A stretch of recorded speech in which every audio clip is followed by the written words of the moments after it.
southeastern Europe in the 8th century BC. No borders, no cities of marble, just endless forests and the glint of rivers threading through misty valleys. The air smells of iron and pine. Somewhere between the Aegean and the Carpathians, clans of Indo-European farmers and warriors are discovering that the earth beneath their feet hides both trouble and treasure. These are the Thracians, a tangle of tribes who worship storms, talk to mountains, and hammer metal so beautifully that even the Greeks start taking notes.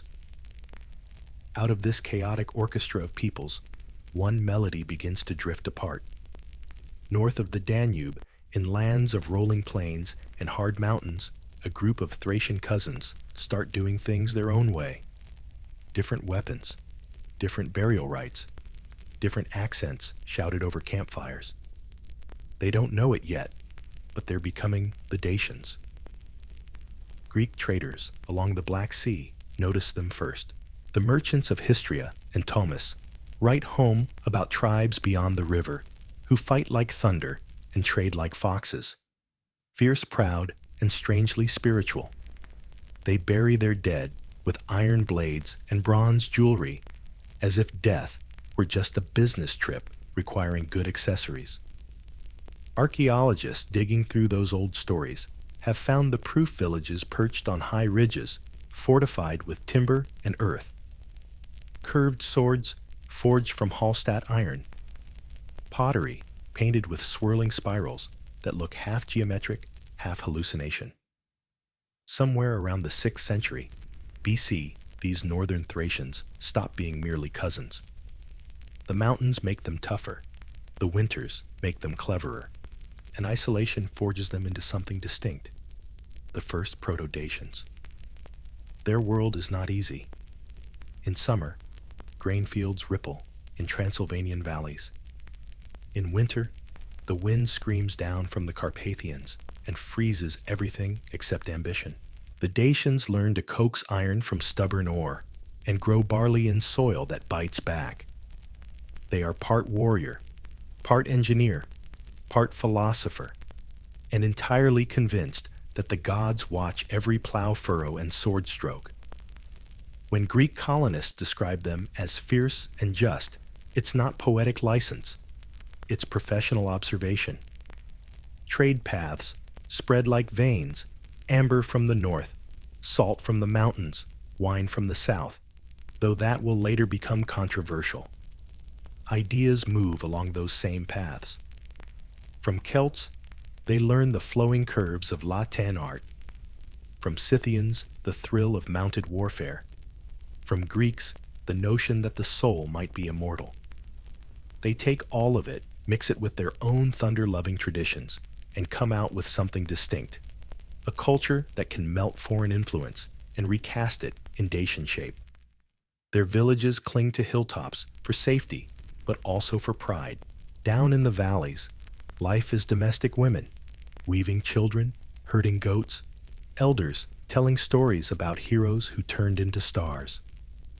Up on the heights, the warriors drill, or at least the ancient equivalent of drilling, which usually involves shouting, boasting, and swinging iron at invisible Romans who haven't even arrived yet. To a modern eye, Dacian society might look simple, but underneath its tribal surface runs a quiet order. Each clan answers to a chieftain. Each chieftain owes loyalty to a larger confederation. There are priests who mediate between people and gods, smiths who mediate between ore and flame, and storytellers who glue it all together.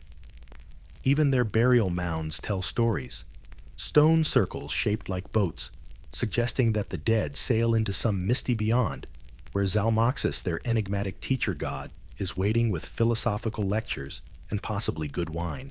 By the 5th century BC, the Dacians are something no one can ignore, a civilization with both muscle and mystique. Their neighbors call them dangerous. Their allies call them indispensable. They sit astride the trade routes, linking the Black Sea to Central Europe, collecting tolls, gossip, and the occasional Greek amphora filled with olive oil. and in their mountain strongholds, they begin to dream. Dreams of unity of kingship, of a destiny beyond scattered tribes. The Greeks, ever fond of drama, described them as people who laugh at death. Maybe that's exaggeration. Maybe it's the beginning of the legend that will make Rome itself shiver centuries later. For now, they are still shadows moving through forests, the clang of their forges echoing against the Carpathian cliffs. They are learning to shape not only metal, but identity. And while the rest of the world still calls them Thracians, the mountains already know their true name. Somewhere around the 6th century BC, while Greek city-states squabble about democracy and Persians rehearse for empire in the Carpathian Basin, a quieter revolution is underway, an Iron Age one. Iron changes everything. Bronze had been respectable, even elegant, but iron is stubborn black and demanding like a god that insists you earn its favor through blisters. The Dacians, heirs of the Thracians, learn that lesson fast. They master the Hallstatt techniques filtering eastward from Central Europe, the art of smelting at higher temperatures, of quenching in oil rather than water, of folding a blade so it can bend without breaking. What they create is both practical and poetic tools that bite deeper into soil, and weapons that gleam with quiet menace. Among these innovations emerges a peculiar curved sword, half axe, half scythe, known as the false. The name alone sounds like something you don't want flying toward your face. Imagine a blade almost as tall as the warrior wielding its edge on the inside of the curve, built to hook, cleave, and dismember shields as easily as limbs. Roman soldiers, centuries later, will learn to fear it so much that they'll redesign their helmets. But for now, in the misty 5th century BC, the falx is just taking shape in Dacian forges glowing orange in the night. Those forges are sacred spaces. Every spark is a prayer, every strike of the hammer a small act of creation. The smith isn't just a craftsman, he's part magician, part priest. In Dacian myth, fire and metal are living beings that must be tamed, persuaded, occasionally bribed. When the iron yields, it's not just metallurgy, it's theology. Out of these flames come not only weapons, but ornaments. The Dacians adore metal, like poets adore metaphors. Bronze brooches, spiral bracelets, and crescent-shaped pendants twist with geometric designs that echo the whirls of clouds and rivers. You could call it Celtic-inspired, but it's more accurate to say that Dacian style grabs what it likes and ignores the rest. Even when La Ten motifs sweep in from the west, those elegant swirling curves beloved by Celtic artisans, the Dacians twist them tighter, rougher, more muscular. If the Celts are curvilinear poetry, the Dacians are heavy metal lyrics carved into gold. Their graves reveal the story better than any chronicle. Archaeologists find cremation urns beside iron swords, bronze mirrors, and pottery painted in stubbornly local patterns. The living send their dead into the afterlife, well-equipped blades to fight with vessels, to dine from jewelry, to impress the divine bureaucracy. Sometimes the ashes rest in boat-shaped stone settings, silent stone fleets pointed toward eternity. It's as though even death is a voyage, and the Carpathian ridges are merely the shore. Meanwhile, contact with foreigners intensifies. Greek merchants from the Black Sea colonies bring amphorae of wine, silver coins, and scandalous gossip about philosophers who think the soul never dies. The Dacians listen, politely, by the pottery, and quietly weave those ideas into their own creed. Immortality, they might have said. Yes, that tracks. We've always suspected dying was a bureaucratic inconvenience. Celtic migrants wander in from the west, bearing new artistic fashions and a taste for iron chainmail. The Dacians take the fashion cues, but keep their own sense of drama. They trade amber salt and furs. They learn foreign metallurgy, but never lose their mountain pragmatism. If a Celtic chieftain sees jewelry, a Dacian smith sees currency. If a Greek sees pottery, a Dacian sees potential storage for grain or wine depending on the century and the religious mood. Settlement patterns evolve too. Gone are the scattered hill huts of earlier times. Now, true fortresses begin to rise wooden walls atop stone foundations, ditches lined with sharpened stakes, watchtowers carved into ridgelines. From above, these citadels look like rough-hewn crowns scattered across the Carpathians. The people who live inside them are beginning to think in larger terms, territory defense hierarchy. You can almost sense the coming of kingship, like a thunderstorm still beyond the horizon. Inside these fortified hubs, a new class structure takes root. At the top, chieftains who can mobilize warriors and redistribute spoils. Around them, priests, metalworkers, and the keepers of oral memory, the people who remember which god likes, what sacrifice, and which ancestor slew which monster in which valley. At the base, farmers, herders, miners, the ones who make sure everyone eats and has shiny things to show for it. But even the lowest Dacian knows the same creed. Courage pleases Zalmoxis, cowardice displeases him, and death is merely a change of address. This confidence, almost arrogance, breeds a certain serenity in battle. When a Dacian charges, he believes he's already immortal, which is frankly terrible news for whoever he's charging at. Herodotus, that gossip columnist of antiquity, wrote that Thracians sent messengers to their god by hurling them onto spears. He may have been exaggerating, but with the Dacians, you get the sense he wouldn't need to exaggerate much. And yet they're not just warriors. Their craftsmanship shows patience, not fury. Their pottery combines foreign motifs with native geometry spirals within zigzags, disciplined chaos. Each pattern seems to whisper a worldview. The universe is orderly, but only just. The balance between chaos and structure life, and death mountain and valley, that's the Dacian way. The Carpathian landscape itself reinforces that philosophy. It's a land of extremes gold, hidden under granite fertile plains, ringed by impassable peaks, winters that punish and springs that forgive. Living here teaches endurance, and endurance shapes belief. When your farm clings to a mountain ledge, and your nearest neighbor is a bear with questionable manners, you either panic or develop a sense of humor. The Dacians clearly chose humor. Later Roman writers describe them as laughing in battle. Maybe they were laughing at the absurdity of it all, or at the Romans' expensive armor soon to be hacked apart by a piece of native iron. As their population grows, so does their reach. Dacian influence extends north into modern Ukraine, west toward Hungary, east into Moldova. Not an empire, exactly, more like a network of strongholds bound by trade kinship and the occasional arranged marriage. A Dacian chieftain might call himself Lord of many valleys, but what he really controls is loyalty, the most perishable resource in pre-Roman Europe. By the 4th century BC, their culture has stabilized into something unmistakably its own. Hallstatt gives way to Latin, bronze gives way to iron, but Dacian identity only hardens.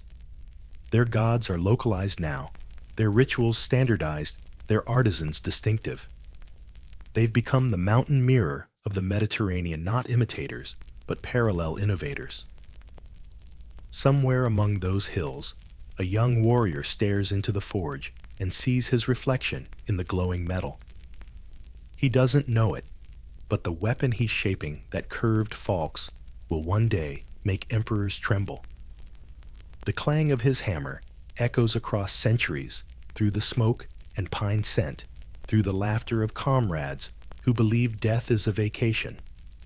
Now that the Dacians have their iron and their faith, the next step is a place to stand, and what a place it is. The Carpathians, those vast looping mountains that look like the vertebrae of some ancient sleeping beast, are not just their home, they are their fortress, their treasury, their temple, and occasionally their enemy. The Romans will later call this region Dacia Felix Fortunate Dacia. Fortunate, yes, but also formidable. Picture its sharp ridgelines glowing gold under sunrise pine forests murmuring like an ocean and rivers cutting deep blue scars through the rock. To the Dacians, this is not wilderness. It is the body of the gods themselves. Every slope has a spirit, every spring an opinion. When you live in a land where thunderstorms roll down from peaks like divine artillery, you don't need temples to feel small. You just step outside. Transylvania sits at the heart of it all, a basin ringed by mountains, like the rim of a shield. Here, the Dacians find the perfect balance between protection and plenty. The soil is good, the rivers feed the fields, and beneath the hills lies the sort of mineral wealth that can make or break kingdoms. Gold gleams in the Apuseni Mountains. Silver hides in the veins of Alba and Hunedoara.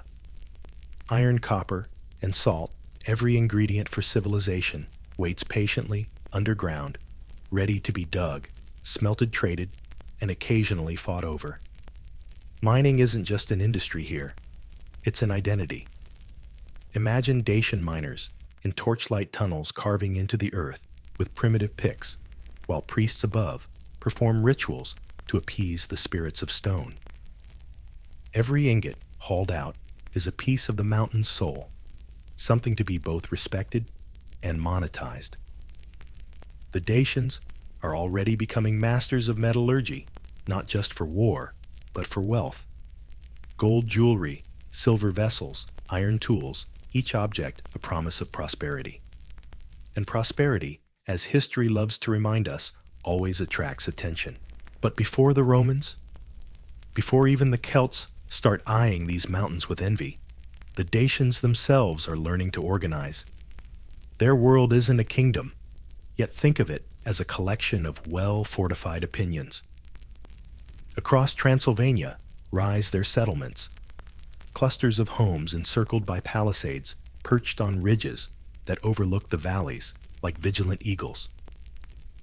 The archaeologists who dig here today find hundreds of such sites, small villages with pottery kilns and farming tools, and larger fortified centers with clear signs of administration. Even the smallest of them is built with intention, a watchtower here, a granary there, a shrine nearby, just in case Zalmoxis happens to be listening. And then there are the fortresses, the Davae. Each one crowns a hill like a stone diadem. They're built not for show, but for survival. The builders have learned to use the terrain itself as an ally. Sheer slopes on one side, earthen ramparts on the other, and walls made from timber and stone interlaced like muscles, early prototypes of the later Murus Dacicus, the Dacian wall. These fortresses are self-contained worlds, soldiers, craftsmen, priests, and traders living side by side in tight, disciplined harmony. Smoke rises from forges. Livestock graze in the terraces below. Sentinels watch from towers, their silhouettes sharp against the endless sky. Each stronghold commands its own network of villages and farms. It's not an empire, but it's starting to behave like one. A chieftain at a major fortress might control trade along a river valley, oversee mining operations, and demand tribute from smaller settlements. Grain or cattle and crafted goods flow upward, while protection and prestige flow downward. This web of exchange and loyalty gives Dacian society its backbone, one that will soon be tested by larger ambitions. In those fertile valleys between the fortresses, the rhythm of ordinary life beats steady. Plows cut the earth. Barley and millet sway in the summer wind. Herders move flocks from winter valleys to alpine meadows where the grass is sweet and the air thin enough to make every breath feel borrowed. Women spin wool into heavy cloaks that smell faintly of smoke and pine resin. Children chase dogs between granaries. Life is hard, yes, but it's also coherent, held together by a faith in cycle seed, harvest, death, rebirth. Even their religion reinforces this pattern. Zalmoxis doesn't promise eternal rest. He promises continuity. You don't vanish. You transform. That belief makes them fearless, but it also makes them patient. Dacian time runs on a slower clock than that of the Greeks or Persians. Empires rise and fall elsewhere.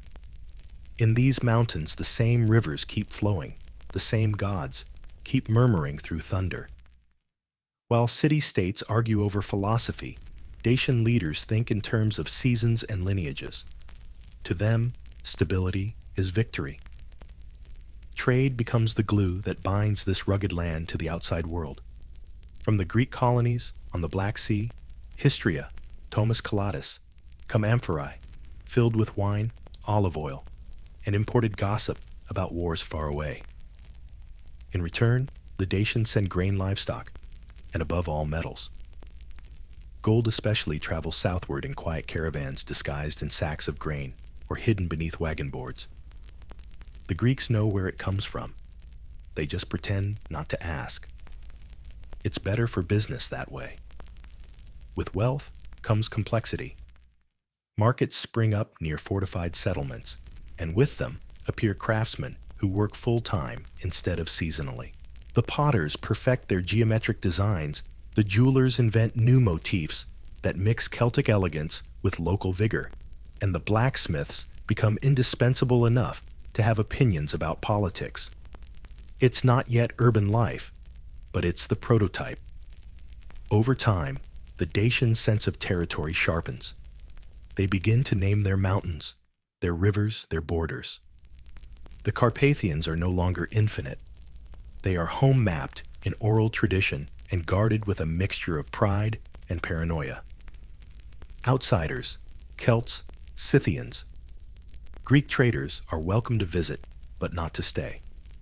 In a world of fluid tribes, the Dacians are becoming territorial, even possessive. That instinct will serve them well when Rome arrives with its imperial paperwork.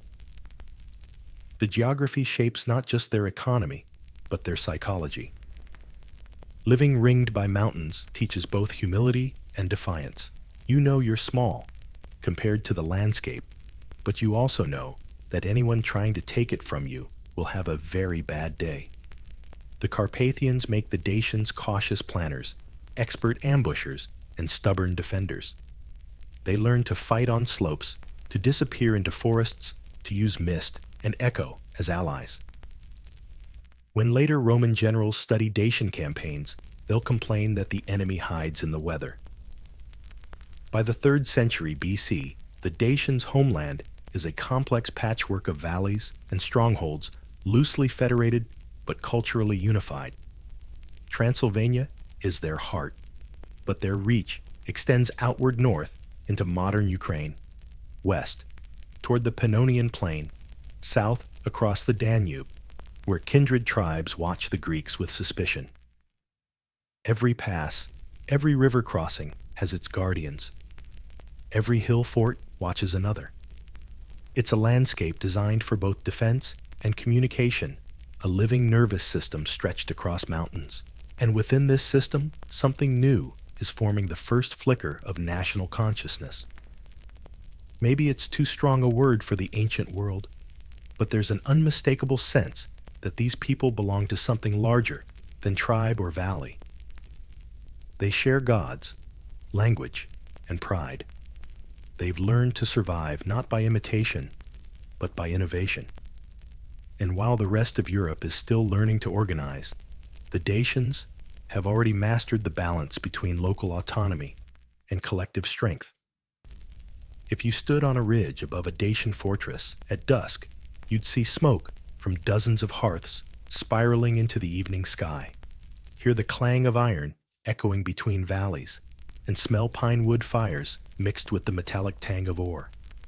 You'd see a civilization on the cusp of something greater, a people who've tamed the mountains without losing their reverence for them. They don't yet have kings or empires or written chronicles, but they have everything else: landcraft, courage, and faith. In their forges and fields, in their temples and trenches, the Dacians are quietly building the stage on which their future legends will play out. If iron was the muscle of Dacian civilization, then faith was its spine. You can almost trace their belief system through the veins of the mountains themselves. Dark tunnels of gold and silver below sacred groves and altars above. Between the two lay everything. They were miners by day, mystics by night, the kind of people who could swing a pickaxe at dawn and hold a philosophical debate about immortality by dusk. The Dacians lived in a world where the divine was not distant. The gods were in the thunder, in the streams, in the roots of the fir trees that clawed at the mountain slopes. They were everywhere and nowhere, and if you asked a Dacian, unquestionably real. Their most revered deity, Zalmoxis, was less a god in the Olympian sense and more an ancient teacher elevated into divinity. According to Herodotus, the Greeks were baffled by him, unsure whether to call him a man, a prophet, or a very persuasive philosopher who simply refused to die. The story goes that Zalmoxis was once a wise man who traveled among the Greeks, perhaps even learning from Pythagoras himself. When he returned to his homeland north of the Danube, he began teaching his people about the immortality of the soul. Then, because Dacians never did anything halfway, he built an underground chamber, disappeared into it for 3 years, and let everyone assume he was dead. When he re-emerged alive and radiant, he told them he had spoken with the gods.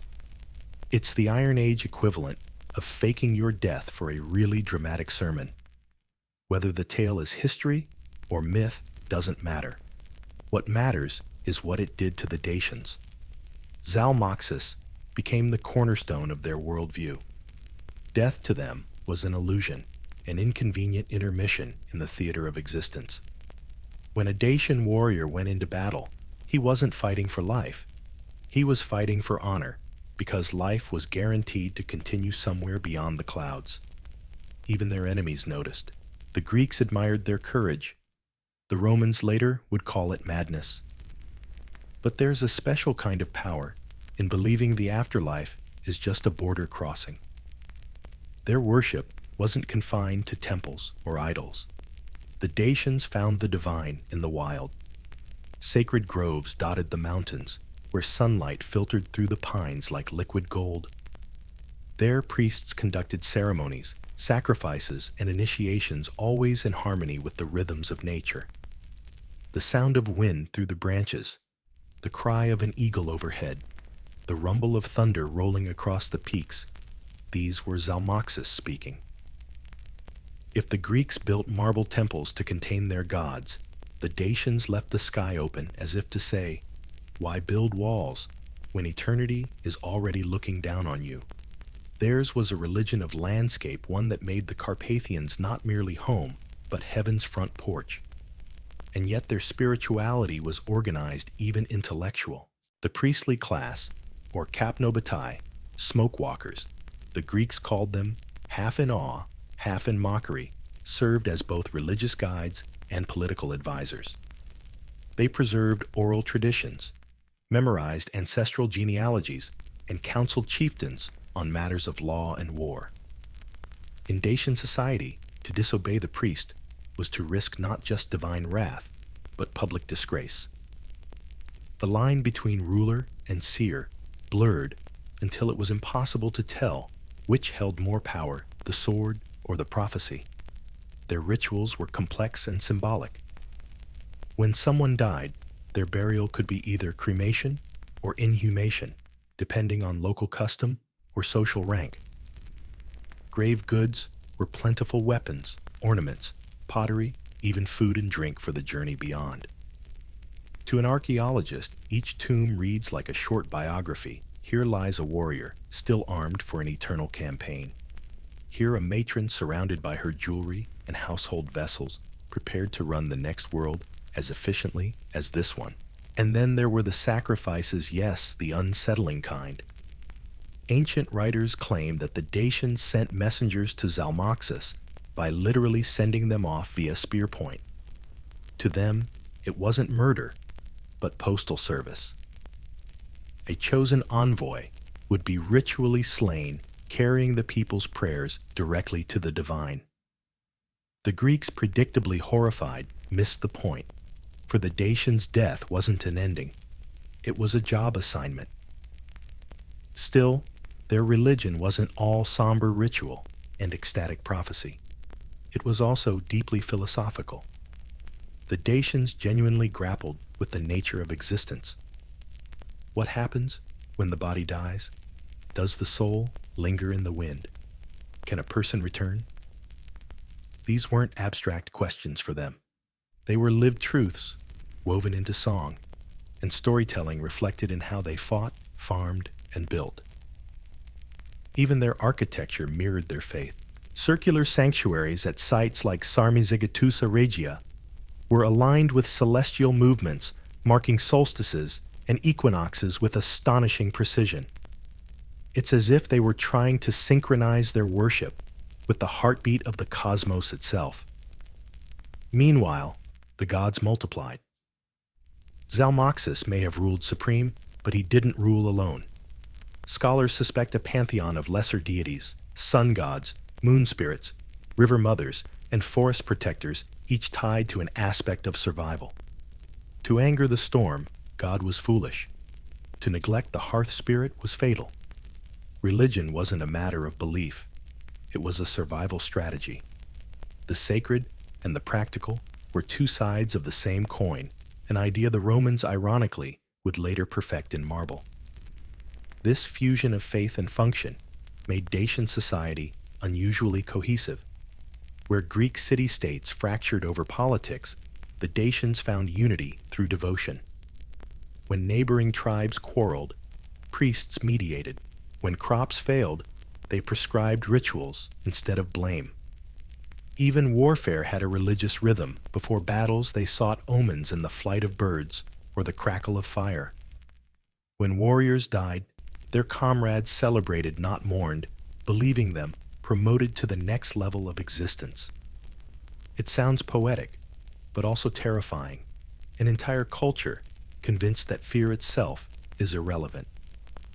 And yet beneath that spiritual confidence lay a constant tension, wealth versus purity. The Dacians lived surrounded by riches, gold veins in their hills, silver ore underfoot, but their faith warned against greed. Gold was a gift from the gods to be used wisely, not flaunted. You can almost hear the moral friction miners hauling treasure from sacred rock, while priests remind them, don't forget who owns this mountain. This uneasy relationship with wealth would define them later, when Rome's imperial accountants start licking their styluses at the mention of Dacian gold. For now, though, that glittering metal remains both blessing and burden. The miners dig, the priests pray, and both sides pretend not to notice the irony that piety and profit often share the same tunnel. At night, in those mountain sanctuaries, you might imagine the scene: a ring of fires blazing under the open sky, priests chanting in a language half lost to time, warriors kneeling with faces painted in ash. Behind them, the mountains loom like silent witnesses. The air hums with smoke, sweat, and reverence. Somewhere above, lightning flickers, Zalmoxis, acknowledging receipt of their prayers. The Dacians' world is thus perfectly balanced between heaven and earth, between the tangible and the transcendent. They mine the bones of the mountains for gold, yet look to the sky for meaning. They are pragmatic enough to smelt iron and mystical enough to sanctify thunder. Their gods are both inside them, and outside them their faith both weapon and shield. This is what will make them so formidable later on. They are not just defending territory. They are defending a worldview in which even death is on their side. The mountains glowing gold beneath the sun hide both treasure and theology. The Dacians know how to dig for both. By the 5th and 4th centuries before our era, the Dacians had everything a civilization needs except one dangerous luxury: unity. Their hills were thick with strongholds, their valleys full of grain, their forges bright with iron.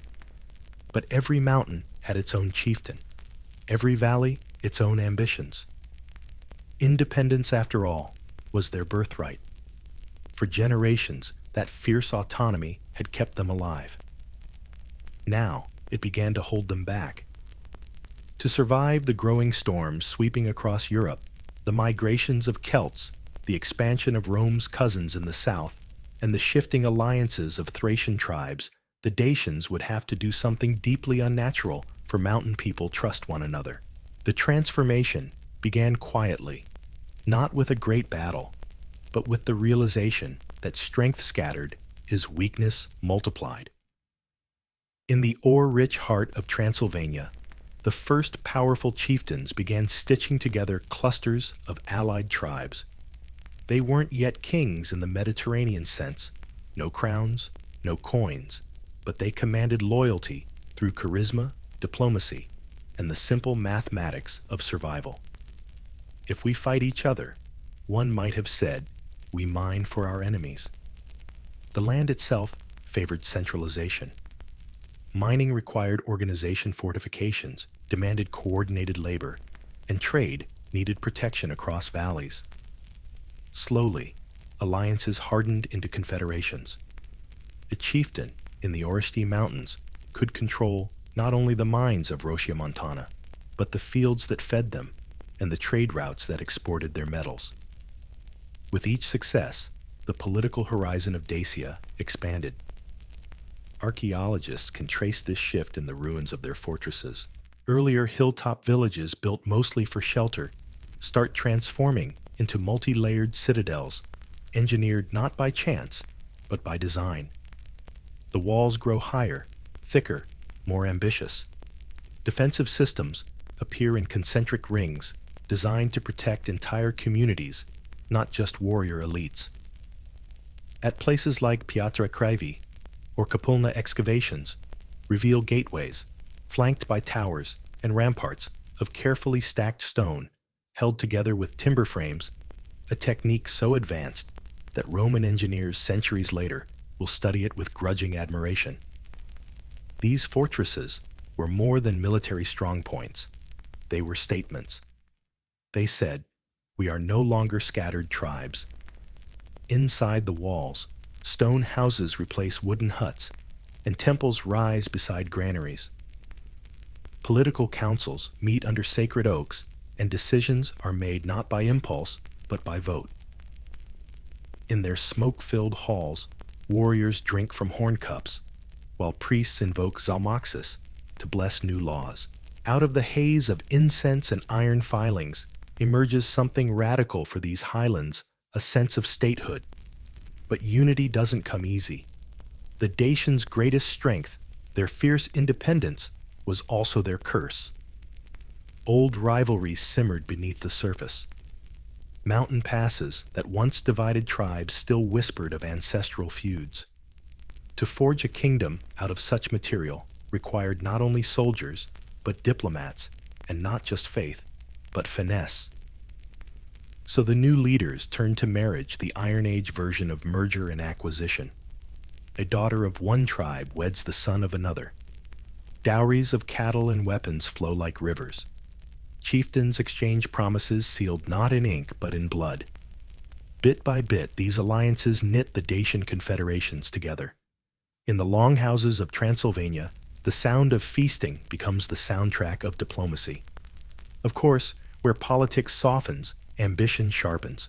The first proto-kings begin to appear men who combine religious sanction with military success. They don't rule by decree so much as by gravity. Power simply bends toward them. A successful chieftain is part strategist, part showman, part saint. He commands warriors by day and presides over sacrifices by night.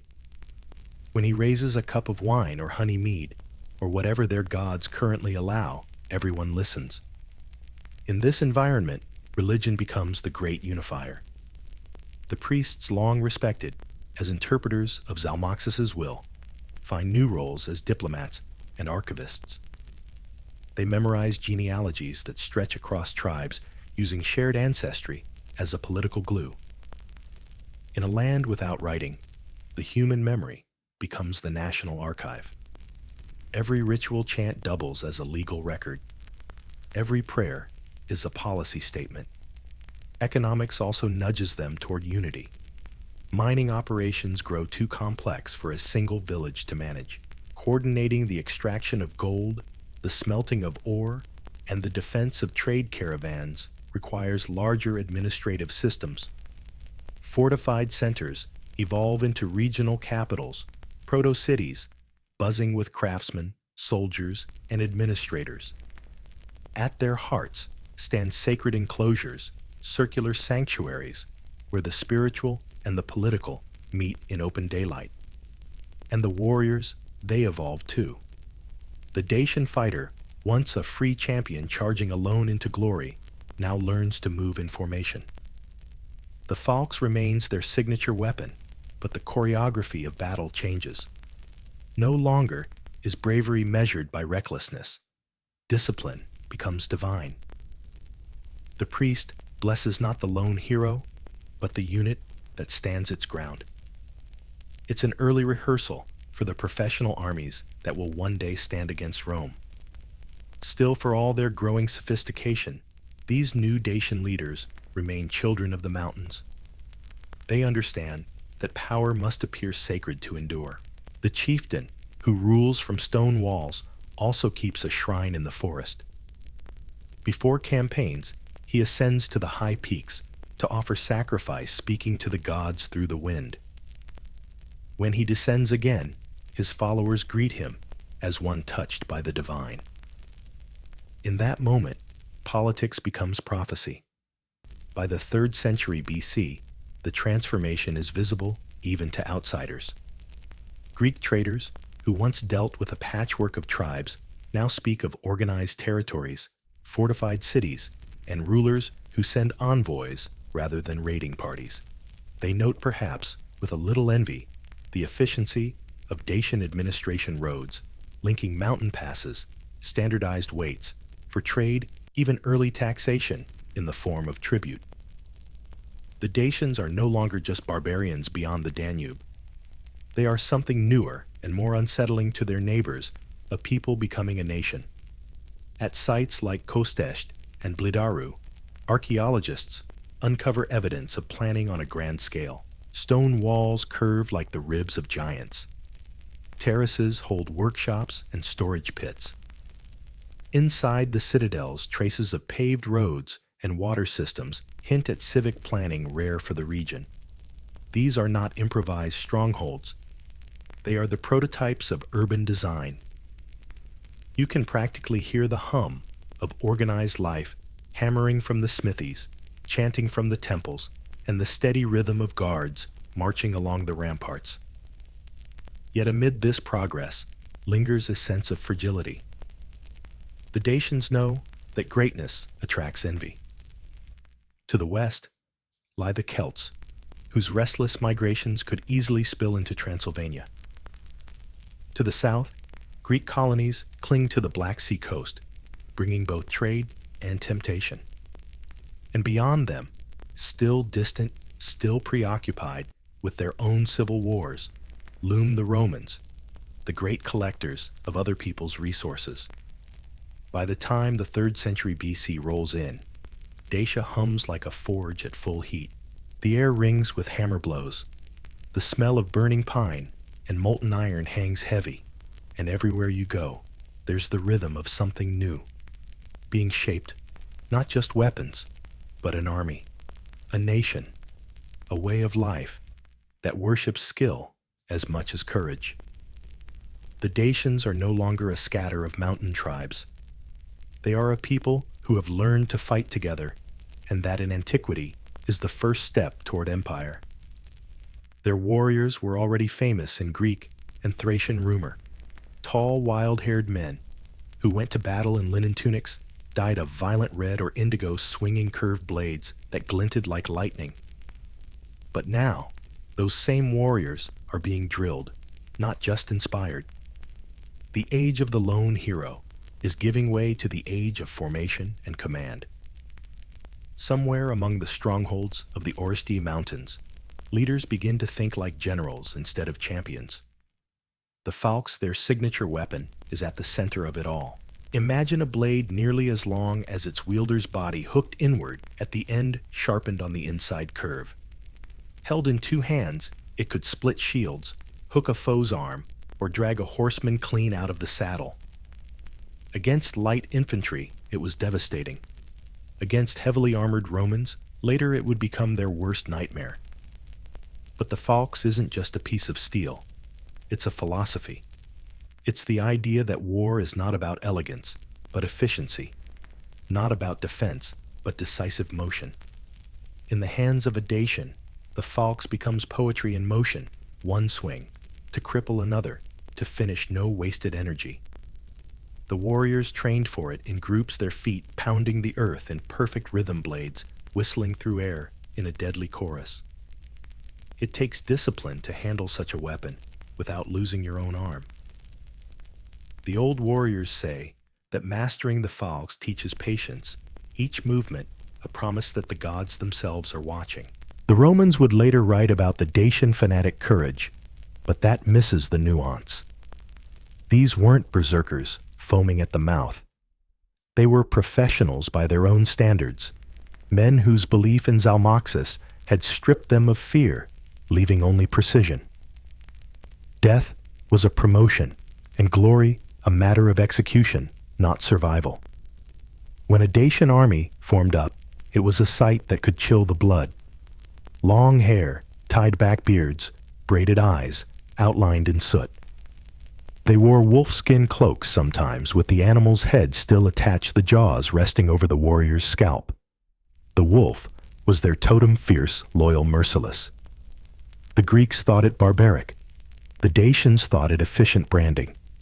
In battle, when the sun struck those wolf heads, it was as if a pack of living legends had descended from the mountains. And the sound gods, the sound. Trumpets carved from horns, drums made of stretched hide, war cries that rolled down valleys like thunder over a gorge. To an enemy, it felt supernatural.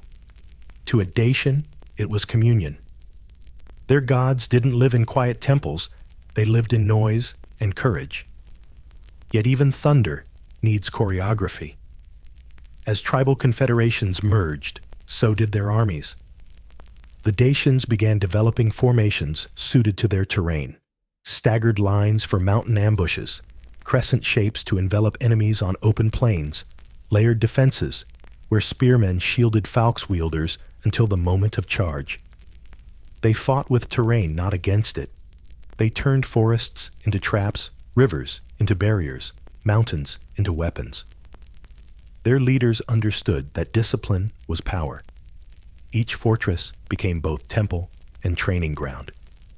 Young men drilled in courtyards, learning how to fight in silence until the command came. The priests blessed the blades before every campaign, sprinkling them with wine, or in the more ascetic days to come with honey water, and intoning that Zalmoxis himself watched through the eyes of the slain. The idea was simple. If your soul was immortal, your reputation was eternal. Dying well became a civic duty. The Dacian military hierarchy began to form something between a warrior brotherhood and a priesthood. Chieftains became warlords. Warlords became kings in all but name. Each commanded not through fear, but through example. The man who ate last after a meal was the man you followed. The man who stood on the front line, falx in hand, was the one whose word you obeyed. Still, Dacian warfare wasn't only brute force. Their intelligence networks were uncanny for the age. Messengers moved between fortresses faster than Roman scouts would later believe possible, carrying news through coded knots of string or carved wooden tokens. Signal fires blazed from one ridge to another, relaying warnings in minutes across distances that would take hours to march. They were mountain people. Communication by firelight was second nature. It's worth imagining one of their campaigns. The target might be a rival tribe encroaching on a salt mine, or a Celtic caravan that forgot to pay tribute. Before dawn, the warriors gather outside the palisade. The mist is thick, the forest dripping. In the half-light, a priest chants from atop a stone altar, calling upon Zalmoxis and Gebelesis, the storm god, to favor the righteous side, which conveniently is always theirs. Torches gutter. The warriors strike their shields with their swords in rhythm, and when the horn finally sounds, they surge down the mountain like a single organism made of fury and faith. They attack fast and vanish faster. The phalanx isn't designed for siege. It's designed for ambush, for quick and lethal strikes. A Dacian warband might hit a convoy, strip it of goods and pride, and disappear into the forests before the enemy finishes shouting, "Who was that?" By the time pursuers reach the foothills, the Dacians are back behind their walls, fires burning, children playing looking entirely innocent. But when they do fight pitched battles, it's a spectacle of ferocity. They begin with archers and slingers softening the enemy lines, followed by lightly armored infantry rushing forward with falchion and shield. The goal is not to hold, but to break, to punch through, shatter morale, and let panic do the rest. Their curved blades hook around shields, their screams drown out orders, and before long, even disciplined armies find themselves looking at the wrong end of a Dacian grin. This blending of religious fervor and tactical cunning makes them a nightmare for anyone foolish enough to invade their hills. When Greek mercenaries or Thracian neighbors try, they learn fast that these are not simple tribes. They are organized chaos, equal parts devotion and strategy. And at the center of that chaos is a new kind of leader, the warrior priest chieftain, whose authority is sanctioned by gods and gold alike. The phalanx, too, evolves. Dacian smiths experiment with longer handles for reach, double-curved variants for flexibility, and intricate inlays that turn the weapon into both symbol and tool. Some are gilded, others engraved with lightning motifs, but all are designed for the same purpose: to remind the world that the Dacians have found beauty in brutality. The weapon becomes their calling card, the shape of their defiance. Foreign observers, Greeks, Scythians, Celts, describe them with a mix of horror and admiration. They laugh at death, one merchant allegedly wrote, and they forge their laughter in iron. That's about as accurate as ancient commentary gets. Over time, their fortresses become interconnected defense networks. From the heart of Transylvania to the fringes of the Danube, a system of strongholds communicates through signal fires and horn calls. In war, this allows Dacian forces to move as if guided by one mind.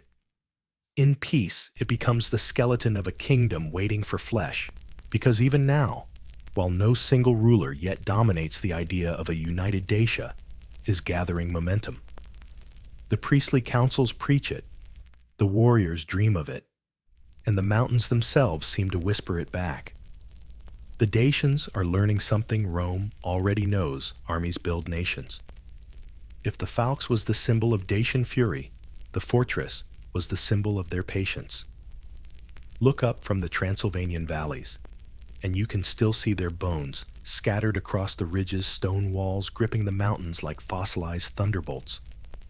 To the Dacians, these weren't just fortifications. They were statement sermons built in limestone.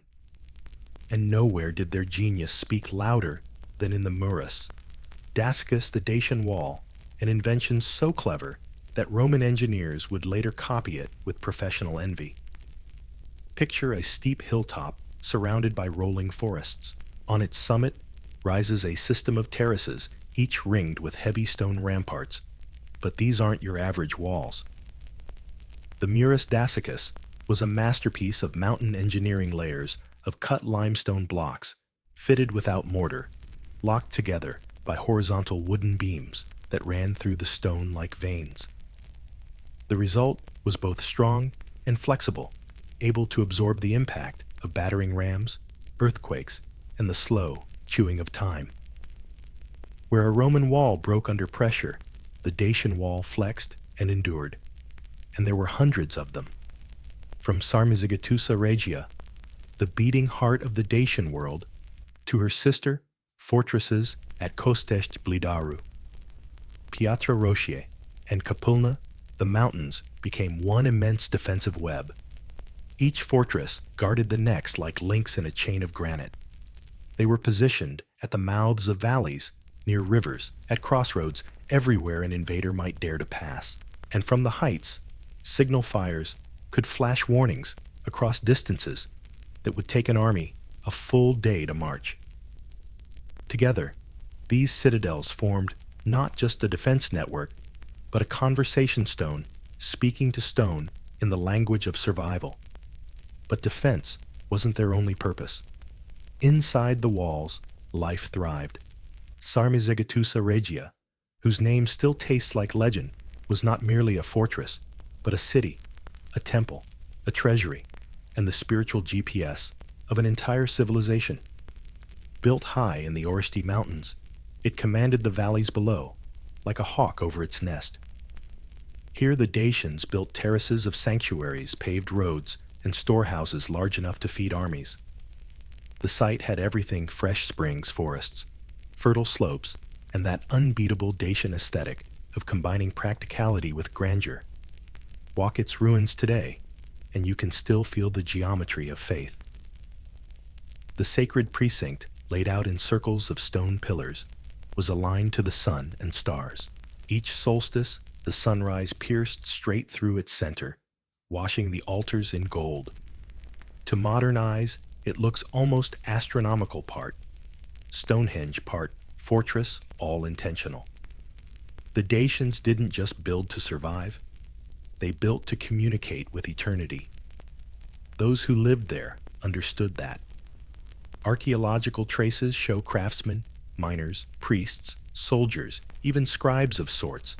Though the Dacians left no alphabet, they left symbols carved in stone and metal. The hum of activity would have been constant hammering from workshops, chants from sanctuaries, and the rhythmic clang of the forge echoing off the cliffs. Smoke curled from furnaces, mingling with the scent of pine and incense. From afar, a fortress like Sarmizegetusa must have looked less like a city and more like an altar on fire. And it wasn't alone. Each fortress in the Oresti range had its own specialization.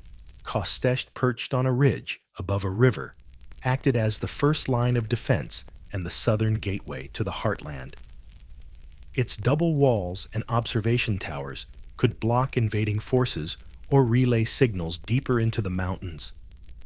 Blidaru was pure military genius. Multiple layers of walls, hidden reservoirs, and secret passages for retreat. Piatra Roșie combined temple structures with defensive platforms, suggesting it doubled as both barracks and sanctuary. And Capulna, with its breathtaking view of the valley below, was like a sentinel carved out of the clouds.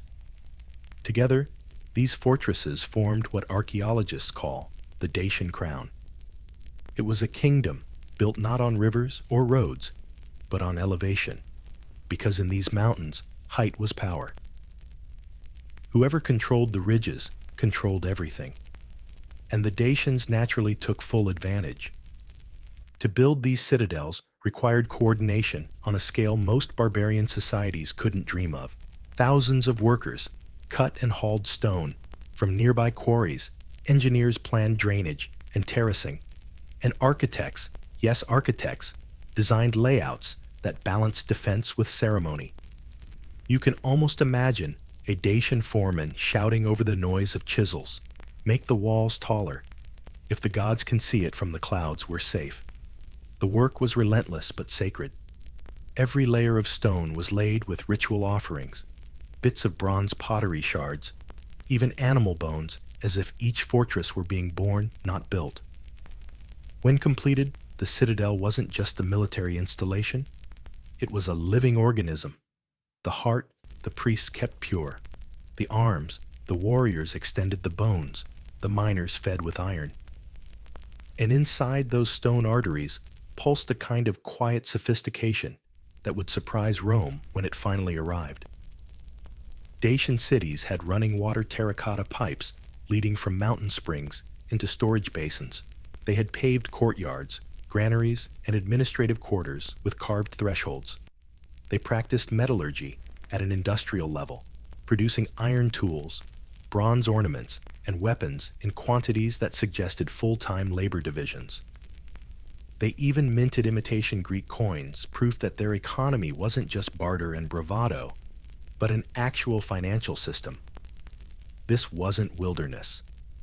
It was civilization, hidden behind forests, thick enough to fool outsiders into calling it barbarian. Still, the citadels were not immune to anxiety. Each new wall was also a confession the Dacians were expecting someone. The Celts to the west had already come knocking, bringing trade one year and war the next. To the south, the rising shadow of Macedon, and later Rome, loomed ever closer. Word of the Dacians' wealth particularly, their gold traveled far faster than any army. And gold, as every ancient power knew, was the universal invitation to conquest. So the Dacians built higher. They expanded their citadels, improved their fortifications, and trained their warriors to hold passes against armies 10 times their size. But they also built inward toward faith. The temples inside Sarmizegetusa and Blidaru multiplied their altars, growing grander, as if the people believed that spiritual walls might one day succeed where stone might fail.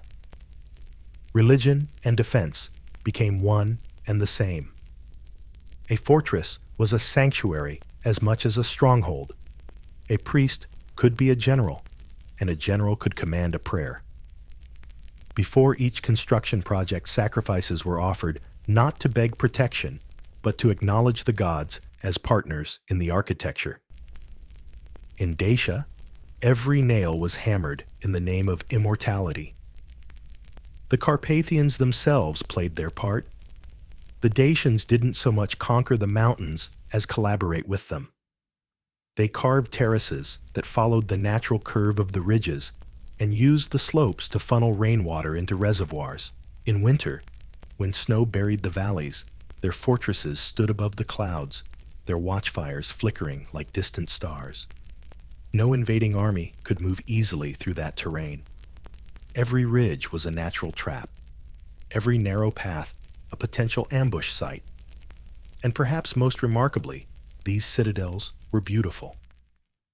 The Dacians could have settled for crude walls and grim towers, but their fortifications show an almost artistic impulse.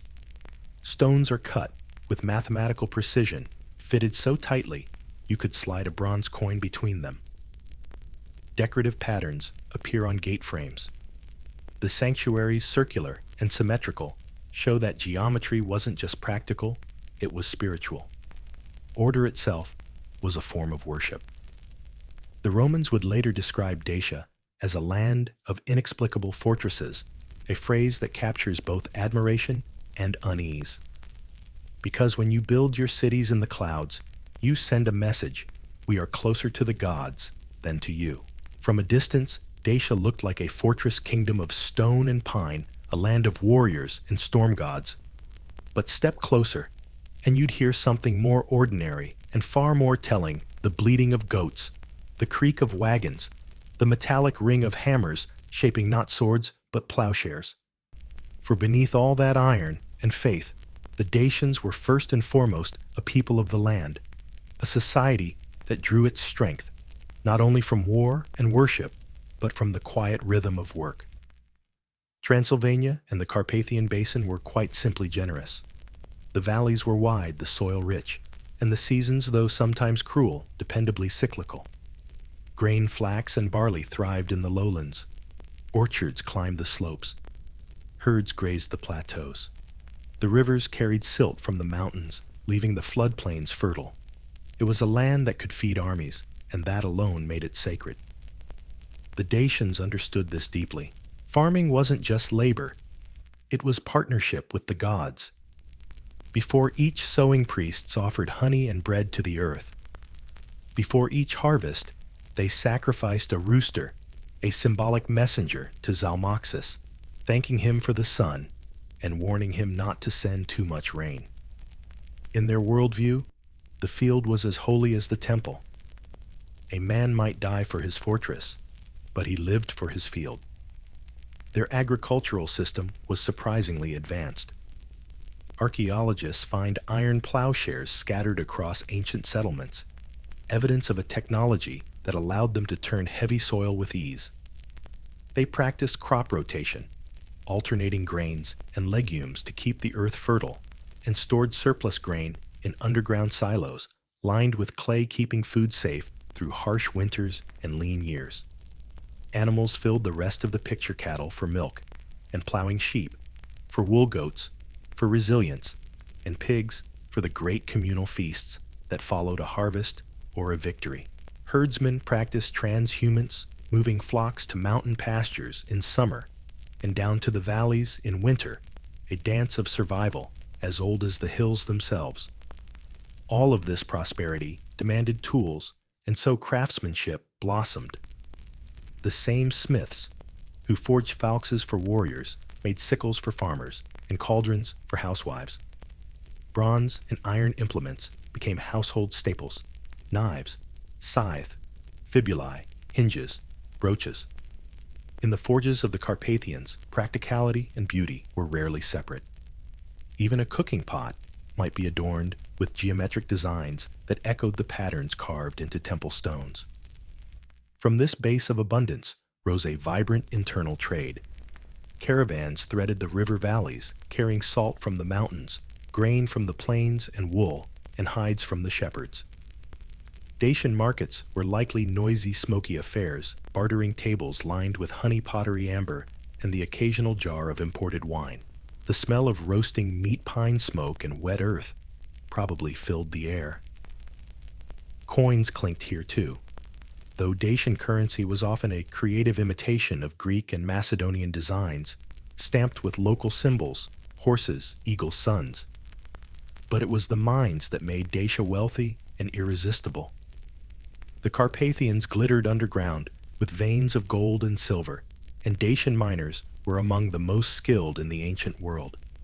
They dug deep shafts reinforced with wooden beams, drained water through stone channels, and lit their tunnels with flickering resin torches that must have made the walls glisten like liquid fire.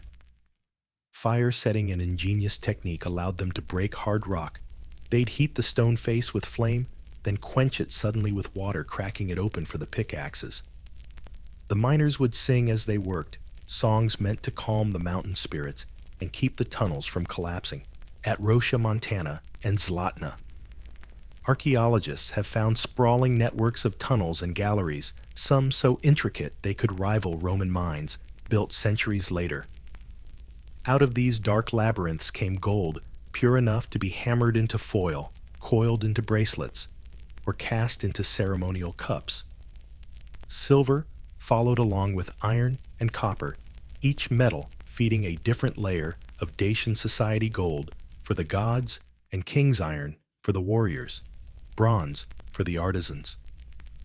And as wealth poured out of the mountains, trade routes grew like vines across the land. Northward, Dacian merchants exchanged amber from the Baltic and furs from the steppe. Southward, they bartered with the Greek colonies along the Black Sea coast. At ports like Histriatomus and Calatis, Greek sailors and Dacian traders haggled under awnings of linen and sailcloth. Amphorae of olive oil and wine arrived from the Aegean, while carts of grain, honey, livestock, and most prized of all, raw metals left for the sea. The Greeks thought the Dacians rough but shrewd men who could strike a bargain as swiftly as a blow. For the Dacians, these exchanges were more than economic. They were windows into the wider world. Through trade, they absorbed foreign ideas, styles, and technologies, and characteristically remade them in their own image. Greek pottery motifs appear on Dacian ceramics, but reinterpreted, the neat Aegean spirals become wilder, almost thunderous. Imported bronze vessels are copied with local twists, as if to say, nice craftsmanship, but let's make it ours. The Greeks also brought something: intoxicating wine. To the Dacians, it was both revelation and temptation. They drank it with enthusiasm, even reverence. It was, after all, the blood of the earth. But they also feared its power to soften courage. Centuries later, King Burebista would famously outlaw it entirely, claiming it dulled both body and spirit. For now, though, the vineyards of southern Dacia flourished, and amphorae cracked open at every feast. Trade was not without risk. Roads meant exposure, and wealth invited attention. Caravans needed escorts, markets needed guards, and every bridge across a river became a potential choke point for tolls or ambushes. Banditry likely flourished on the frontiers, though the line between bandit and tax collector was often a matter of who had more friends. But for all its vulnerabilities, commerce wove the Dacians into the tapestry of the ancient world. They became known as exporters of ore and salt, importers of art and ideas. The Greek historian Strabo wrote admiringly of their industry, noting that they worked the earth as others worshiped their gods. It wasn't far from the truth.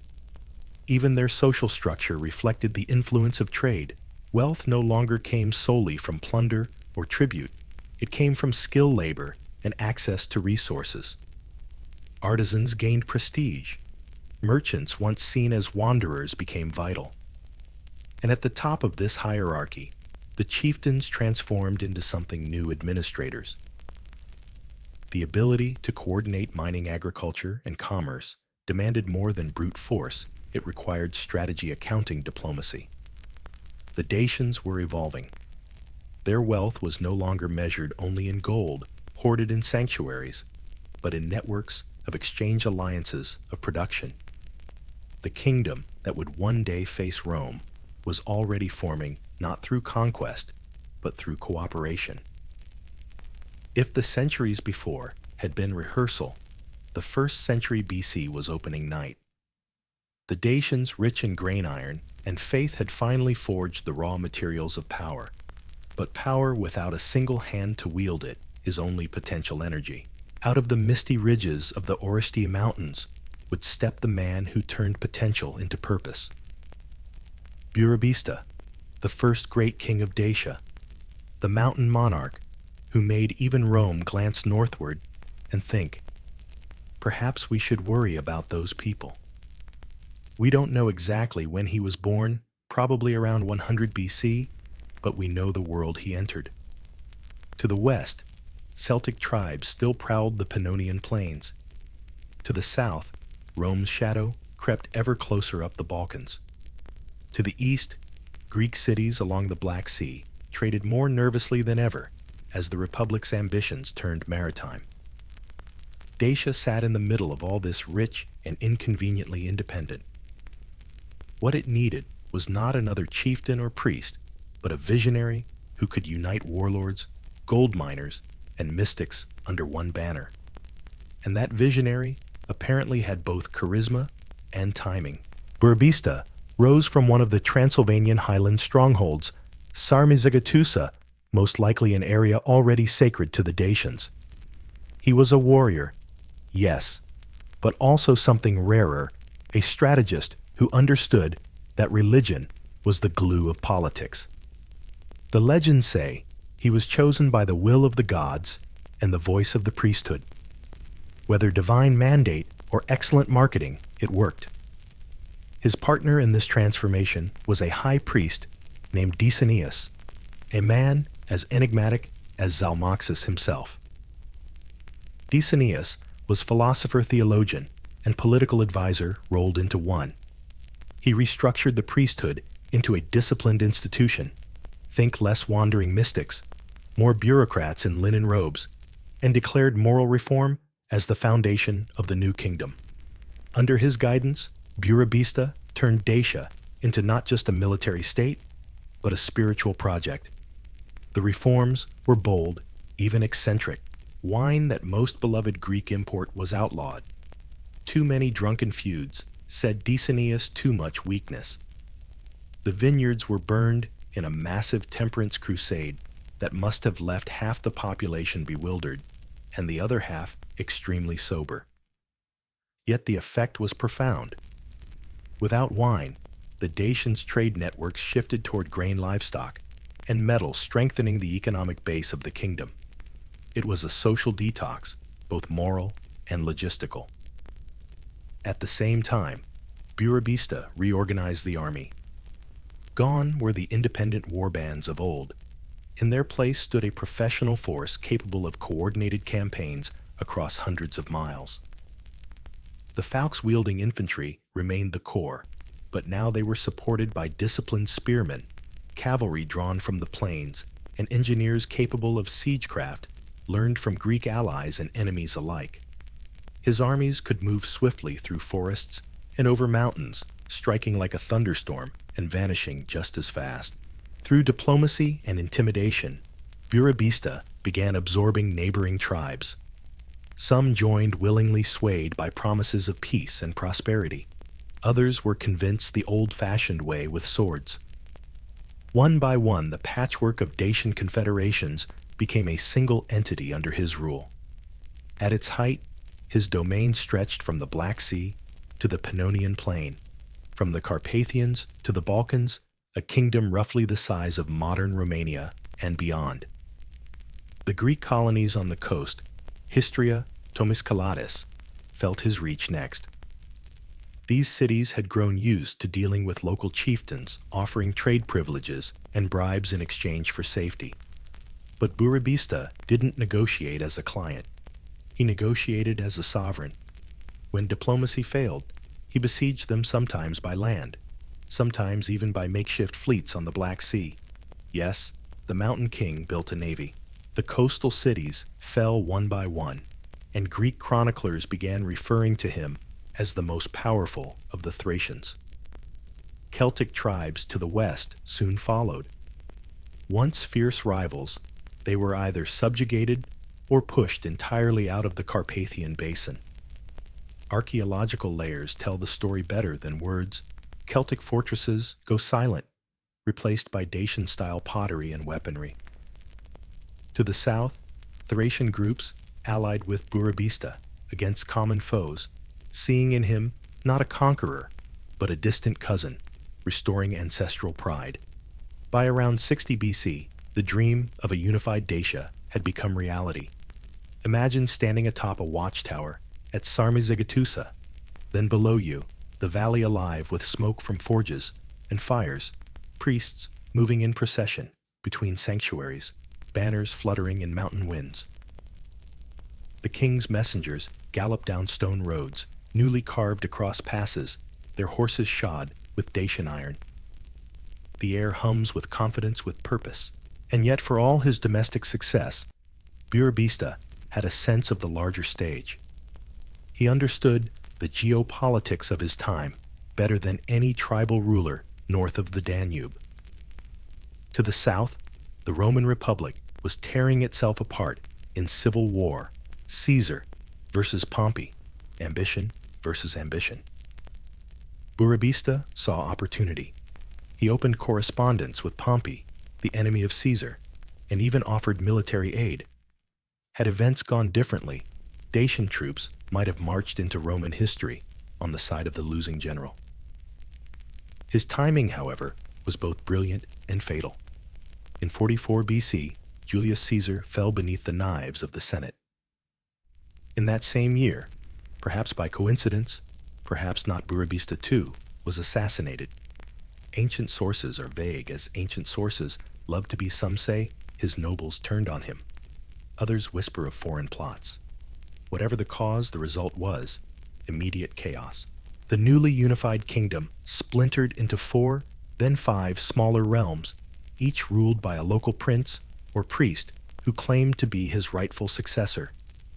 It's a pattern history repeats endlessly.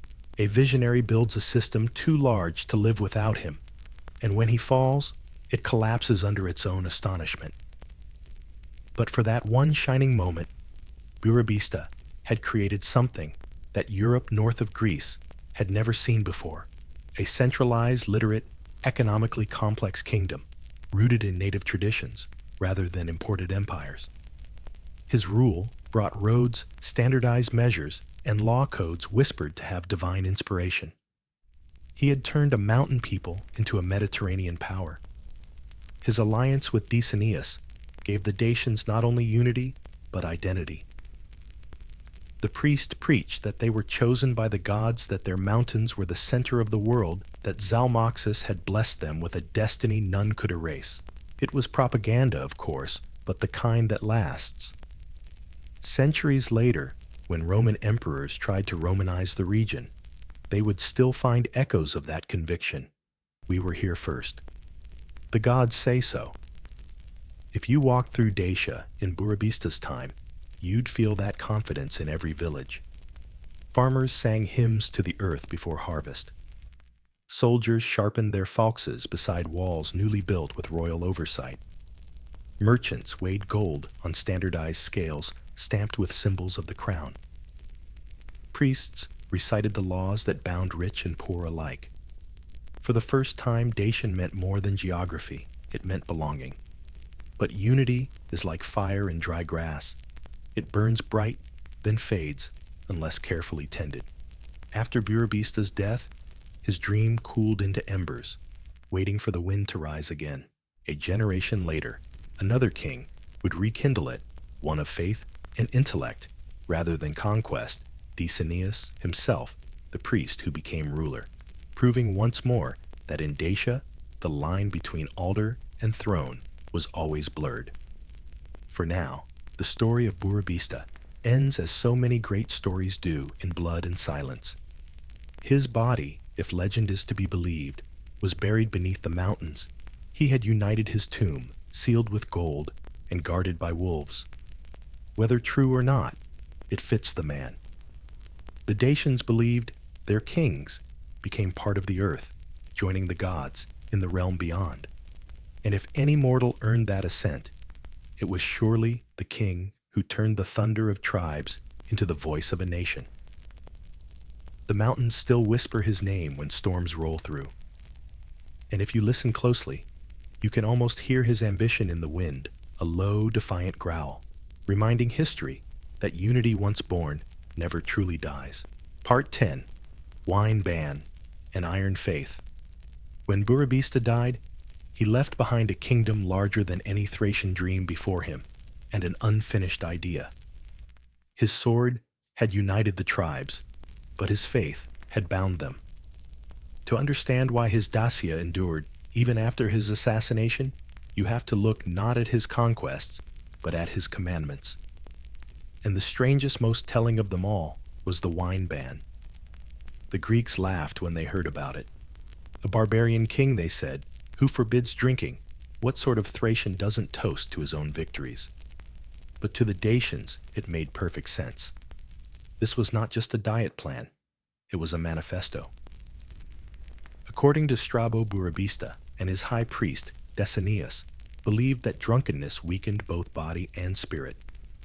Wine blurred the soul's connection to Zalmoxis, the god who promised immortality. It dulled judgment, corrupted courage, and perhaps worst of all, made men forget who they were. And for a people who believed that self-mastery was the first step toward divine favor, that was unforgivable. So by royal decree, vineyards were uprooted across the land. Fields that once shimmered with grapes were turned to grain. Amphorae were smashed. Feasts became solemn affairs of bread meat and water or honey drink. Imagine the shock centuries of custom overturned in one decree. The Dacians had always loved their wine. They drank it at weddings, funerals, sacrifices, and victories. Now the king was asking them to give up not just a beverage, but a symbol of celebration. But it worked. Sobriety became virtue, and virtue became discipline. The same energy once spent on drinking and quarrels flowed into work, worship, and warfare. Trade in wine declined, but agriculture and metallurgy thrived. The kingdom hardened like iron plunged into water. It was the beginning of what historians sometimes call the spiritualization of Dacia. Under Decennius's guidance, religion evolved from tribal mysticism into a structured philosophy. He taught that the universe was ruled by balance, that everything life and death, storm and harvest was part of a divine pattern. To live rightly was to live in harmony with that order. He introduced sacred laws, which the Dacians called Belagenes. They governed not just behavior, but thought honor in speech, purity, in action, moderation, in appetite, loyalty to community. The high priesthood became something like a council of philosophers, equal parts jurists and astronomers. They studied the stars, the seasons, and even human anatomy, claiming that to understand the body was to understand the god's architecture. Under this system, the Dacians grew into something unique in the ancient world, a warrior people ruled by moral restraint. They believed victory came not from chaos, but from purity of purpose. Before battle, soldiers fasted and purified themselves with smoke from sacred herbs. They carried charms of bronze or bone inscribed with solar symbols, invoking light to protect them from the darkness of fear. Their temples reflected this new order. At Sarmizegetusa, regia circular sanctuaries of limestone columns rose beside rectangular ones, earthly geometry mirroring cosmic law. The round temples symbolized the heavens endless and divine. The rectangular ones, the mortal world, finite and imperfect. To walk between them was to journey between realms. The priests who oversaw these rites became intermediaries, not only between gods and men, but between knowledge and faith. And their king, even in death, remained part of that balance. Burebista's successors claimed descent not just from his blood, but from his sanctity. To rule Dacia now required not only military prowess, but spiritual legitimacy. Kingship had become a sacrament. The Dacians themselves seemed to change.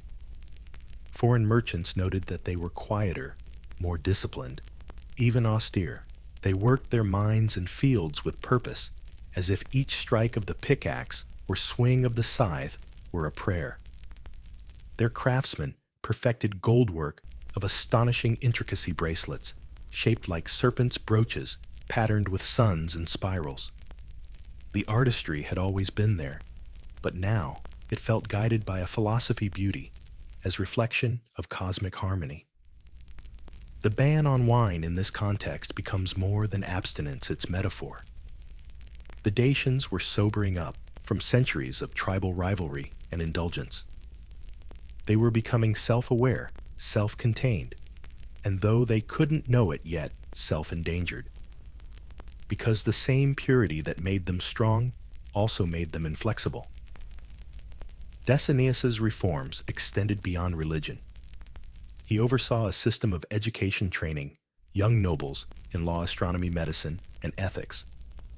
His disciples, called Piliati, literally the wearers of felt caps, were respected almost as demigods. They were counselors, judges, healers, and philosophers rolled into one. Below them were the comiti, the common people, literally the long-haired ones who worked the land, but were bound to the same moral code.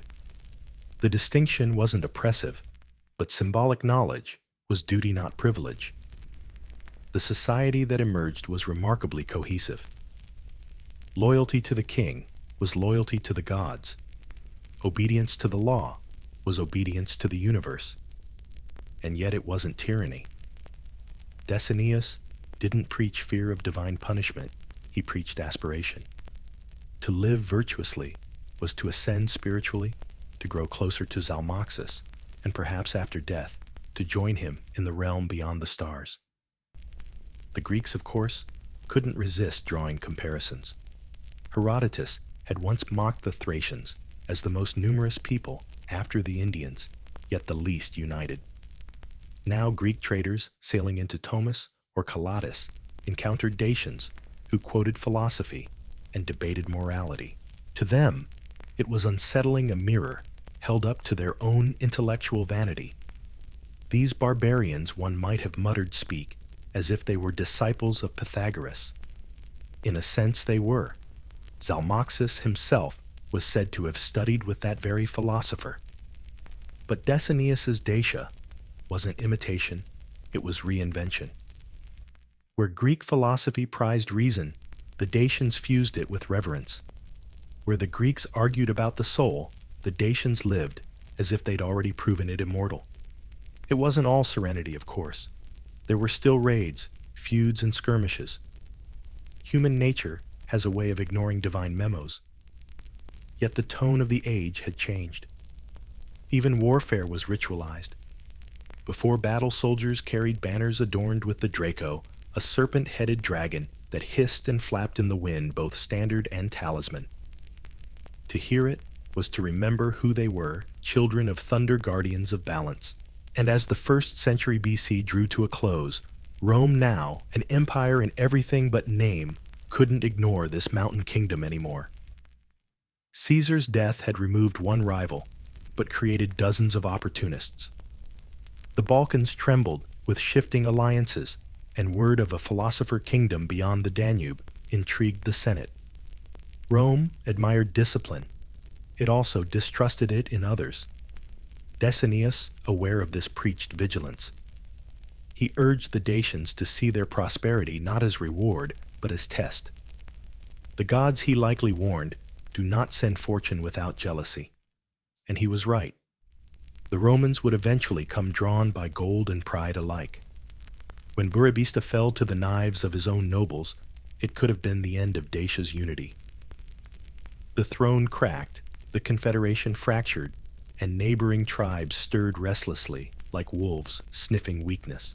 But somehow, through the dust of betrayal, one figure stepped forward, not a warrior drenched in blood, but a man robed in white, holding not a sword, but a staff. His name was Decianus, and he was the priest who had once whispered wisdom into Burebista's ear. Now, he would rule the kingdom himself.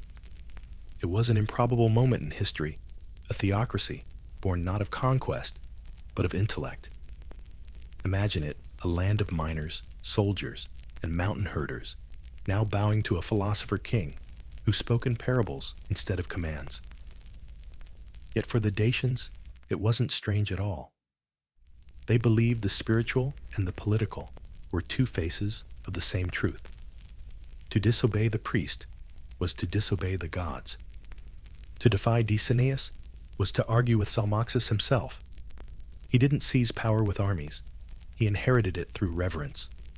After Burebista's death, the Dacian nobles, each too proud to bow to another chieftain, found common ground only in their faith. Decianus, the custodian of divine law, became the natural mediator. He was not a conqueror, but a center of gravity, and the restless factions gravitated toward him. Gradually, what had been a realm of blades became a realm of words and rituals.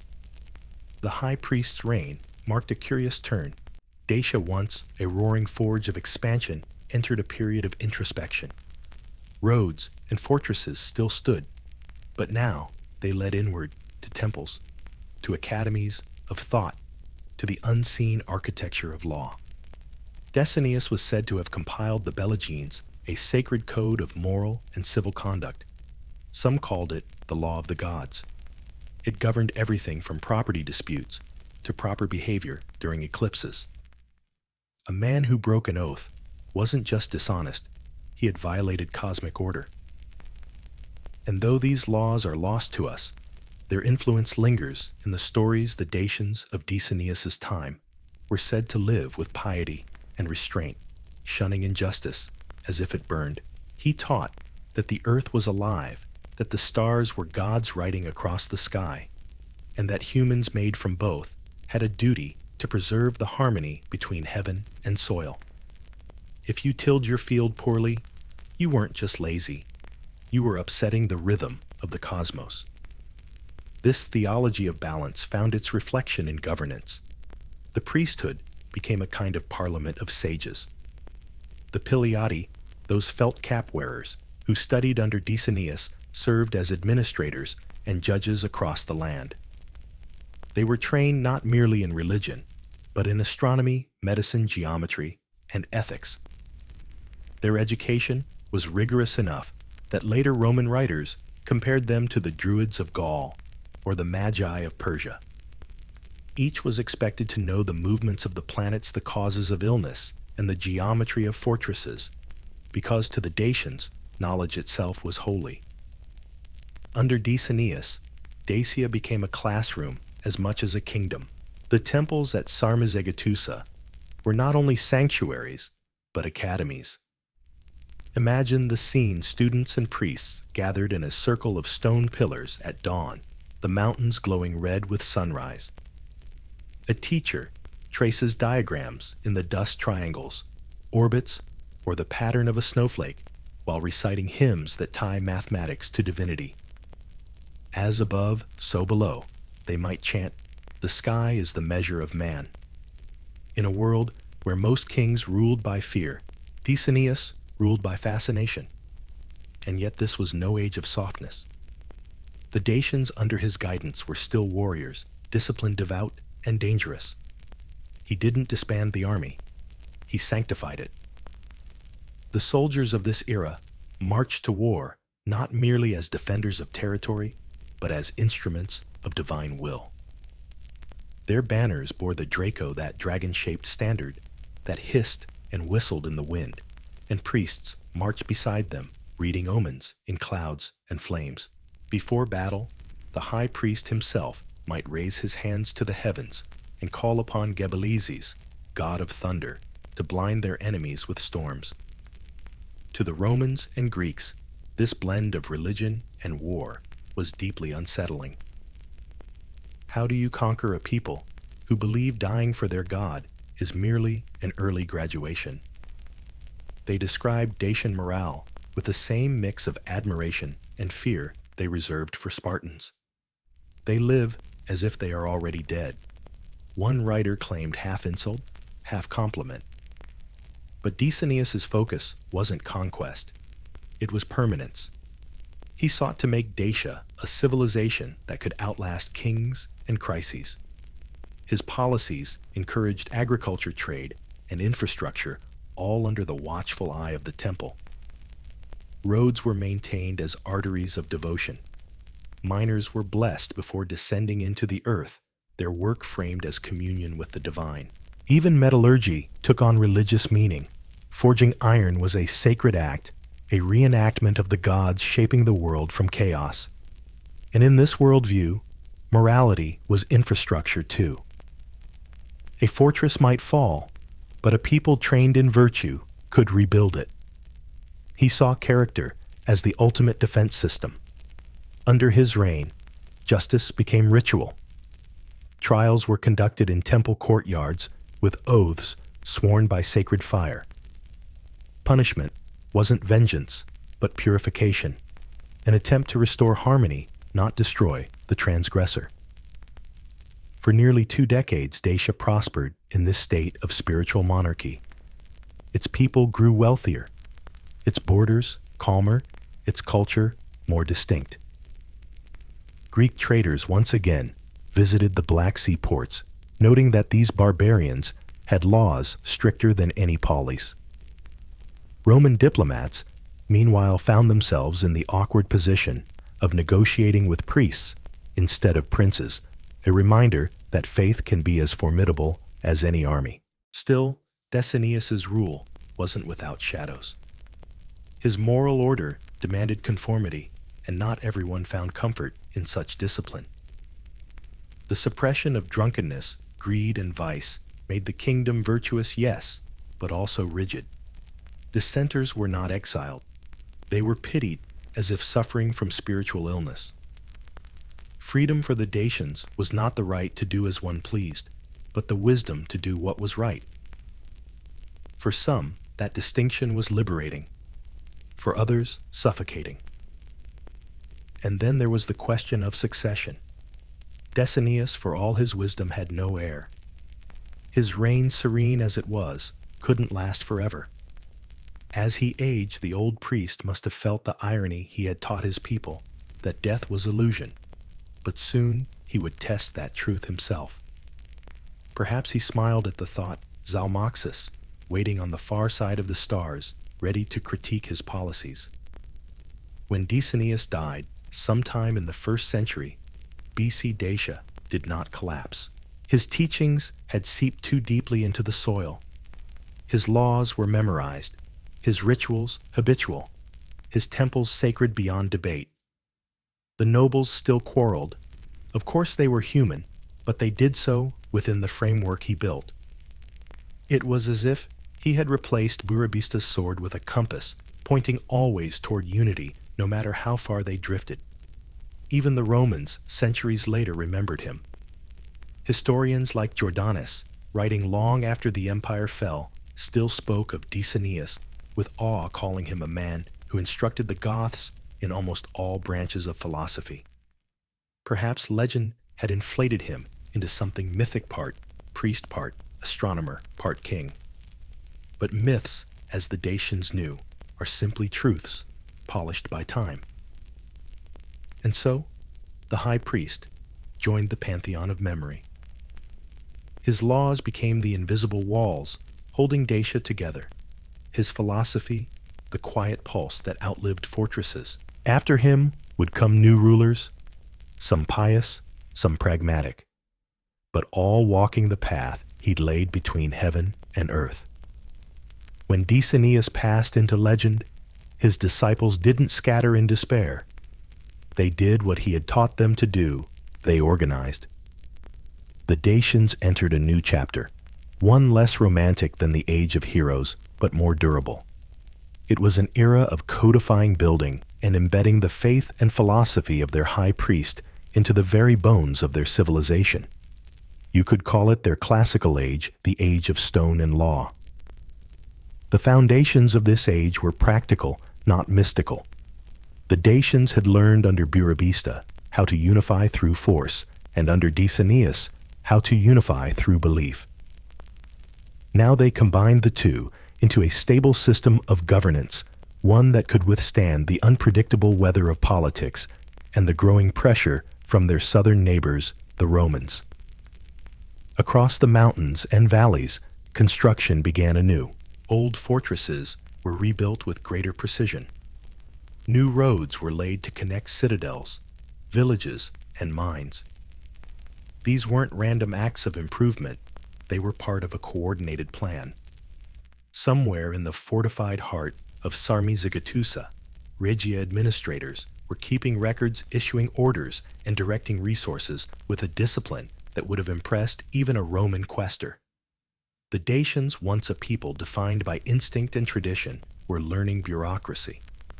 The priestly order that Decennius had cultivated evolved into a council of lawgivers and magistrates. Their sacred code, the Belligines, expanded beyond moral guidance into civic regulation. The laws of the gods became the laws of the land property, rights, inheritance, trade standards, even the responsibilities of the army. While much of this system has vanished into the mists of time, its spirit is evident in how Roman chroniclers later described Dacian society well-ordered, obedient, and ruled by custom rather than whim. Justice was public and ritualized. A trial was not a confrontation between two individuals, but a collective attempt to restore harmony. Accusations were heard in temple courtyards under the gaze of both priests and citizens. Oaths were sworn on the sacred fire of Zalmoxis, whose flickering flames were said to reveal lies, the Dacian version of the polygraph, though rather more poetic. Punishments were swift, but symbolic fines of livestock or metal service to temple's exile for the incorrigible. Execution was rare.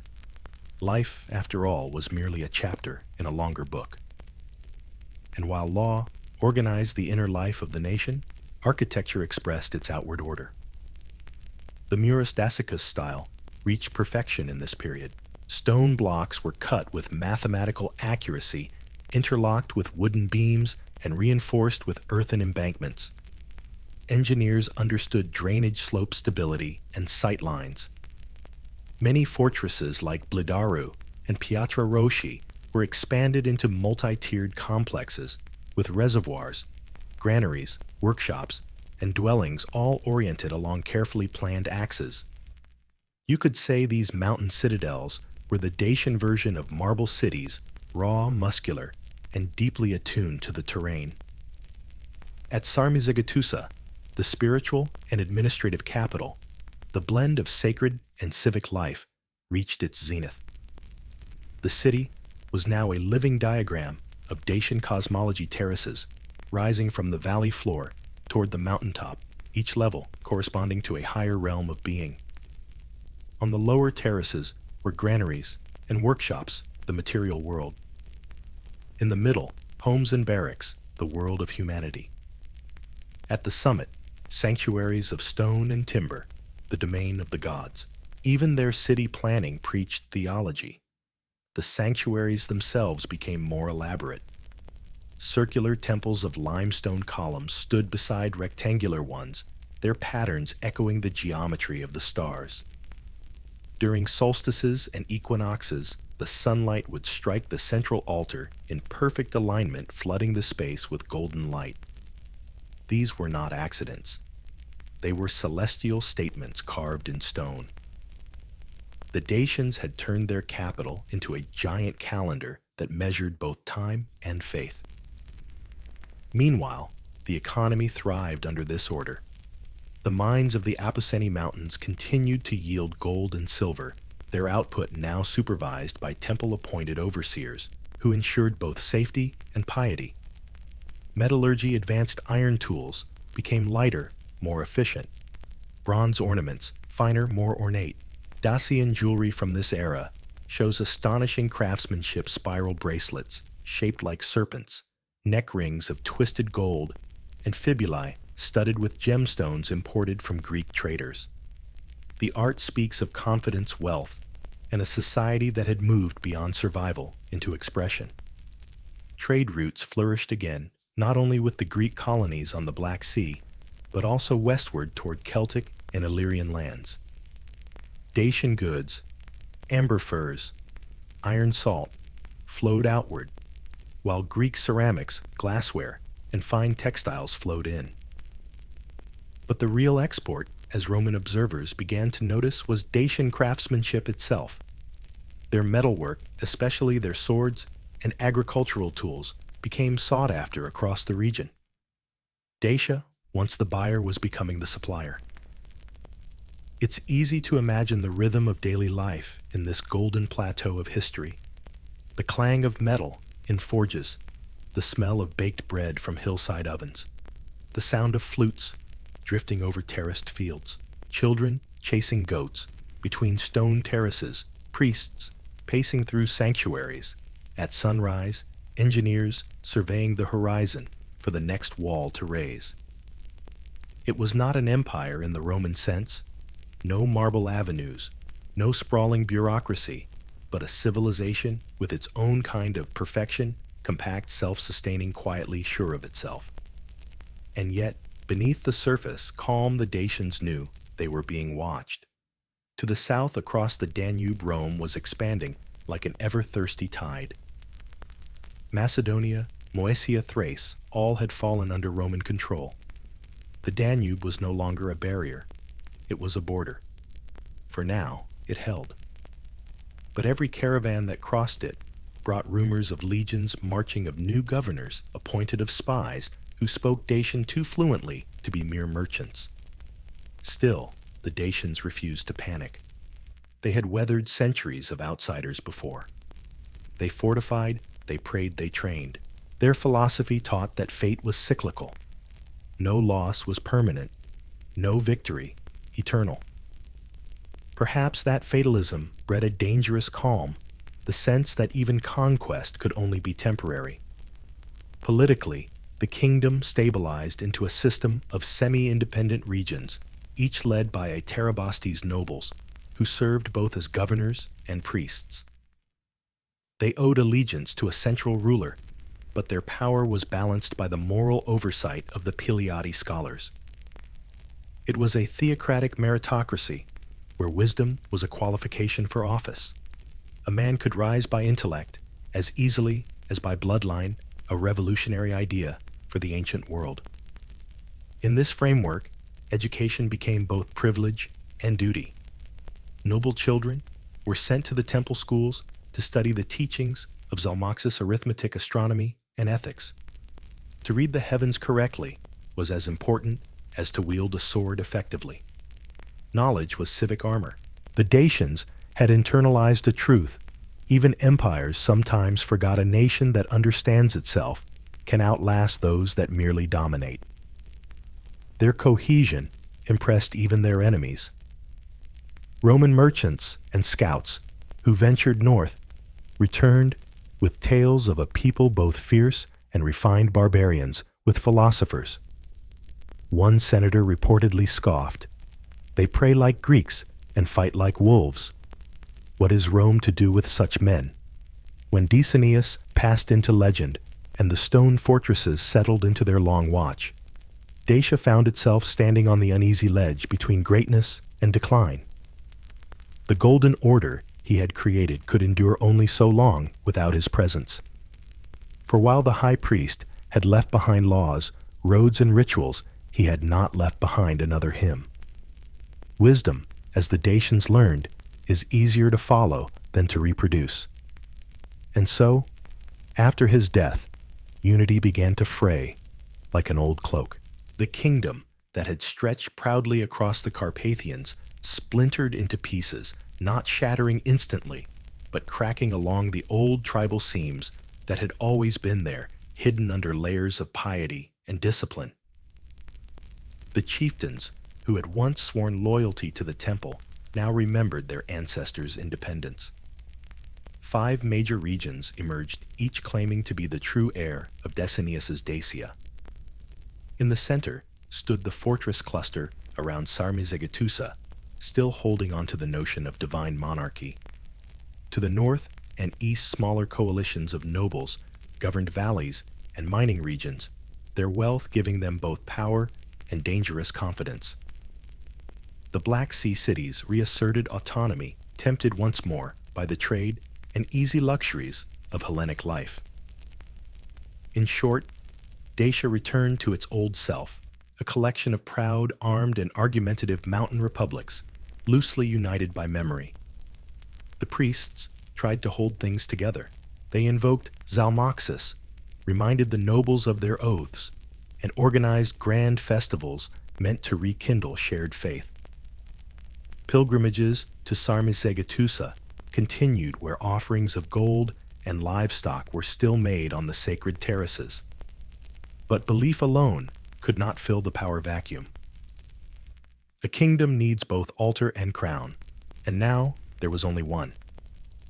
Out of this fragmentation came what historians later called the petty kings Derpanius, Dapix Commosicus, and a dozen others, whose names survive in fragmentary inscriptions and Roman reports. Each ruled from his own fortress, each minted coins bearing his own symbol, and each predictably claimed divine favor. Their rivalry was polite at first, alliances sealed with feasts, marriages, and gift exchanges. But as the memory of Decennius faded, so did restraint. Skirmishes flared along borders, mines were seized, and fortresses changed hands. The Romans, watching from across the Danube, must have smiled, for nothing delights an empire quite like a neighbor arguing with itself. By the 1st century, AD, Dacia had become less a unified realm than a network of fractious principalities. The central sanctuaries still functioned, but even the priests were divided. Some clung to Decennius's austere vision. Others softened it, allowing wine and foreign trade to creep back into daily life. New interpretations of Zalmoxian doctrine emerged, some mystical, others pragmatic. The gods apparently had learned politics. Yet even in this fractured state, Dacia was no easy prize. Its fortresses still stood like thunderclouds along the ridges, its warriors still trained with the falcons, and its people still believed death was an illusion. Disunity weakened them, but it did not break them. If anything, it made them unpredictable. A Roman governor could sign a treaty with one Dacian ruler in the morning and face an ambush from another by evening. To fight them was like battling the forest itself. You could cut down one tree and hear 10 more fall elsewhere. Still, the danger of fragmentation was not invasion, but erosion. trade routes faltered as rival lords taxed them differently. The once standard weights and measures of the Belligenes lost consistency. Coinage varied from valley to valley, confusing merchants and fueling disputes. The roads Decianus had ordered built began to crumble under neglect. And yet, even in their decline, the Dacians produced beauty jewelry, continued to gleam, pottery remained elegant, and religious art reached a haunting maturity, simpler, darker, perhaps reflecting the mood of a civilization losing faith in its own order. There were moments of attempted restoration. One ruler, Derpanaeus, sometimes identified as a descendant of Decianus's priestly line, sought to reunite the fractured clans. He rebuilt temples, reestablished communication between fortresses, and reintroduced the old laws. For a while it worked. Trade revived, and messages once more traveled swiftly along the signal towers. But unity built on nostalgia rarely lasts. When Derpanaeus died, his realm split again, as though the land itself resisted permanence. Meanwhile, to the south, Rome was no longer a distracted republic, but a calculating empire. Under Augustus and his successors, the Danube frontier became a line of fortresses and legions, a steel horizon visible from Dacian watchtowers. The Romans sent envoys bearing gifts and spies disguised as merchants. They learned the passes, the rivers, the habits of their northern neighbors. They noted the gold shipments that still made Dacian rulers rich, and perhaps more importantly, that those rulers were too busy quarreling with one another to defend the whole. And yet Dacia intrigued them. The Romans respected discipline and admired courage, qualities the Dacians had in abundance. Their religion fascinated the philosophers of Rome, who saw in Zalmoxis echoes of Stoic virtue and Pythagorean mysticism. They believe, one writer observed, that death is the beginning of life. How shall we frighten such men? The Roman Senate debated whether to engage or appease them. Augustus preferred peace, at least for now. Better a rich neighbor than a ruined one. But no one in Rome truly believed that peace could last forever. Gold has gravity, and Roman ambition always obeyed physics. Within Dacia, power shifted like sand in the wind. The coastal Greek cities Thomas Histria and Calatis continued their mercantile flirtations with Rome, while the mountain heartlands remained stubbornly independent. The contrast between the two worlds widened coastal towns, with their imported luxuries, mountain fortresses clinging to old austerity.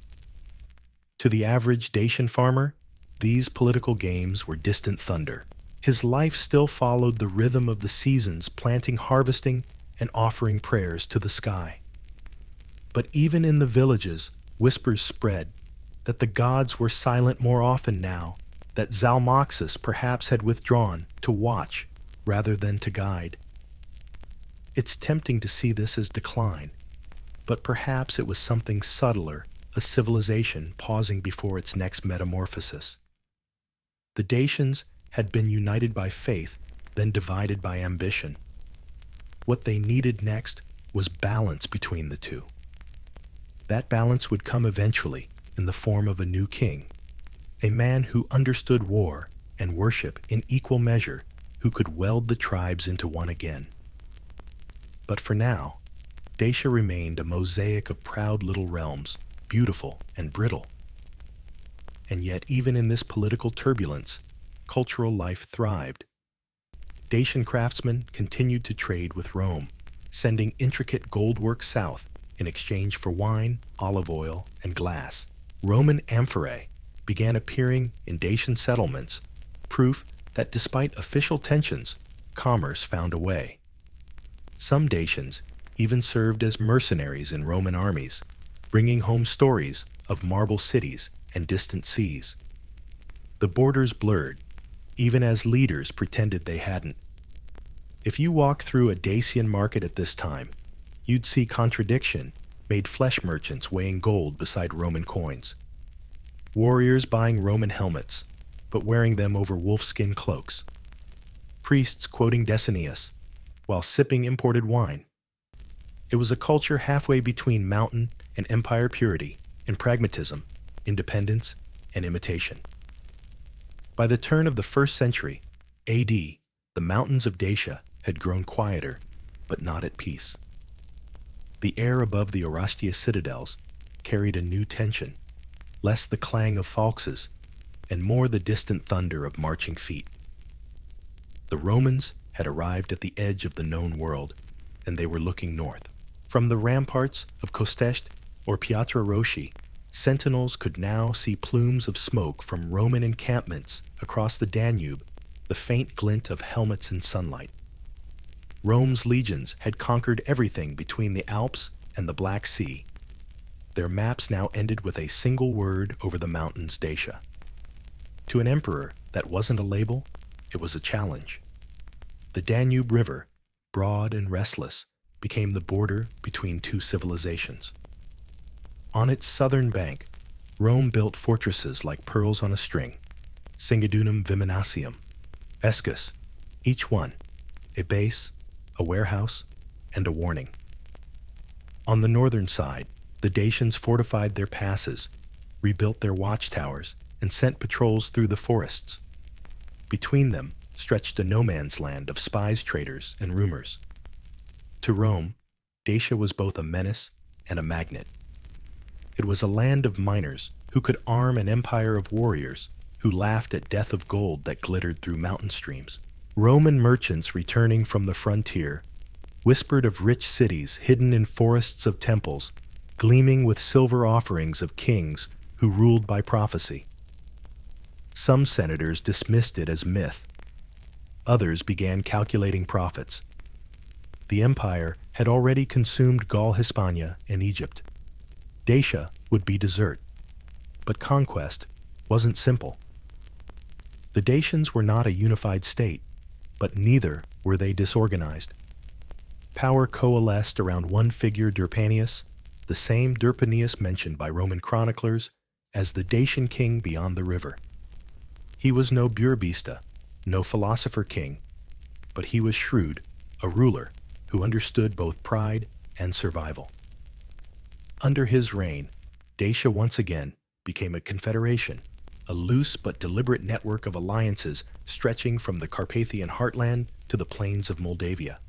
Derpanius rebuilt Sarmizegetusa's defenses, rearmed the warriors, and revived the ancient festivals that reminded every tribe they shared a divine lineage.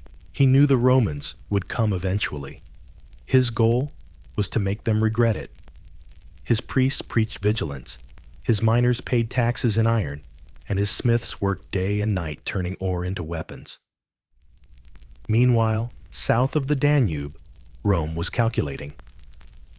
The Emperor Augustus had once attempted diplomacy, sending envoys to negotiate peace and trade.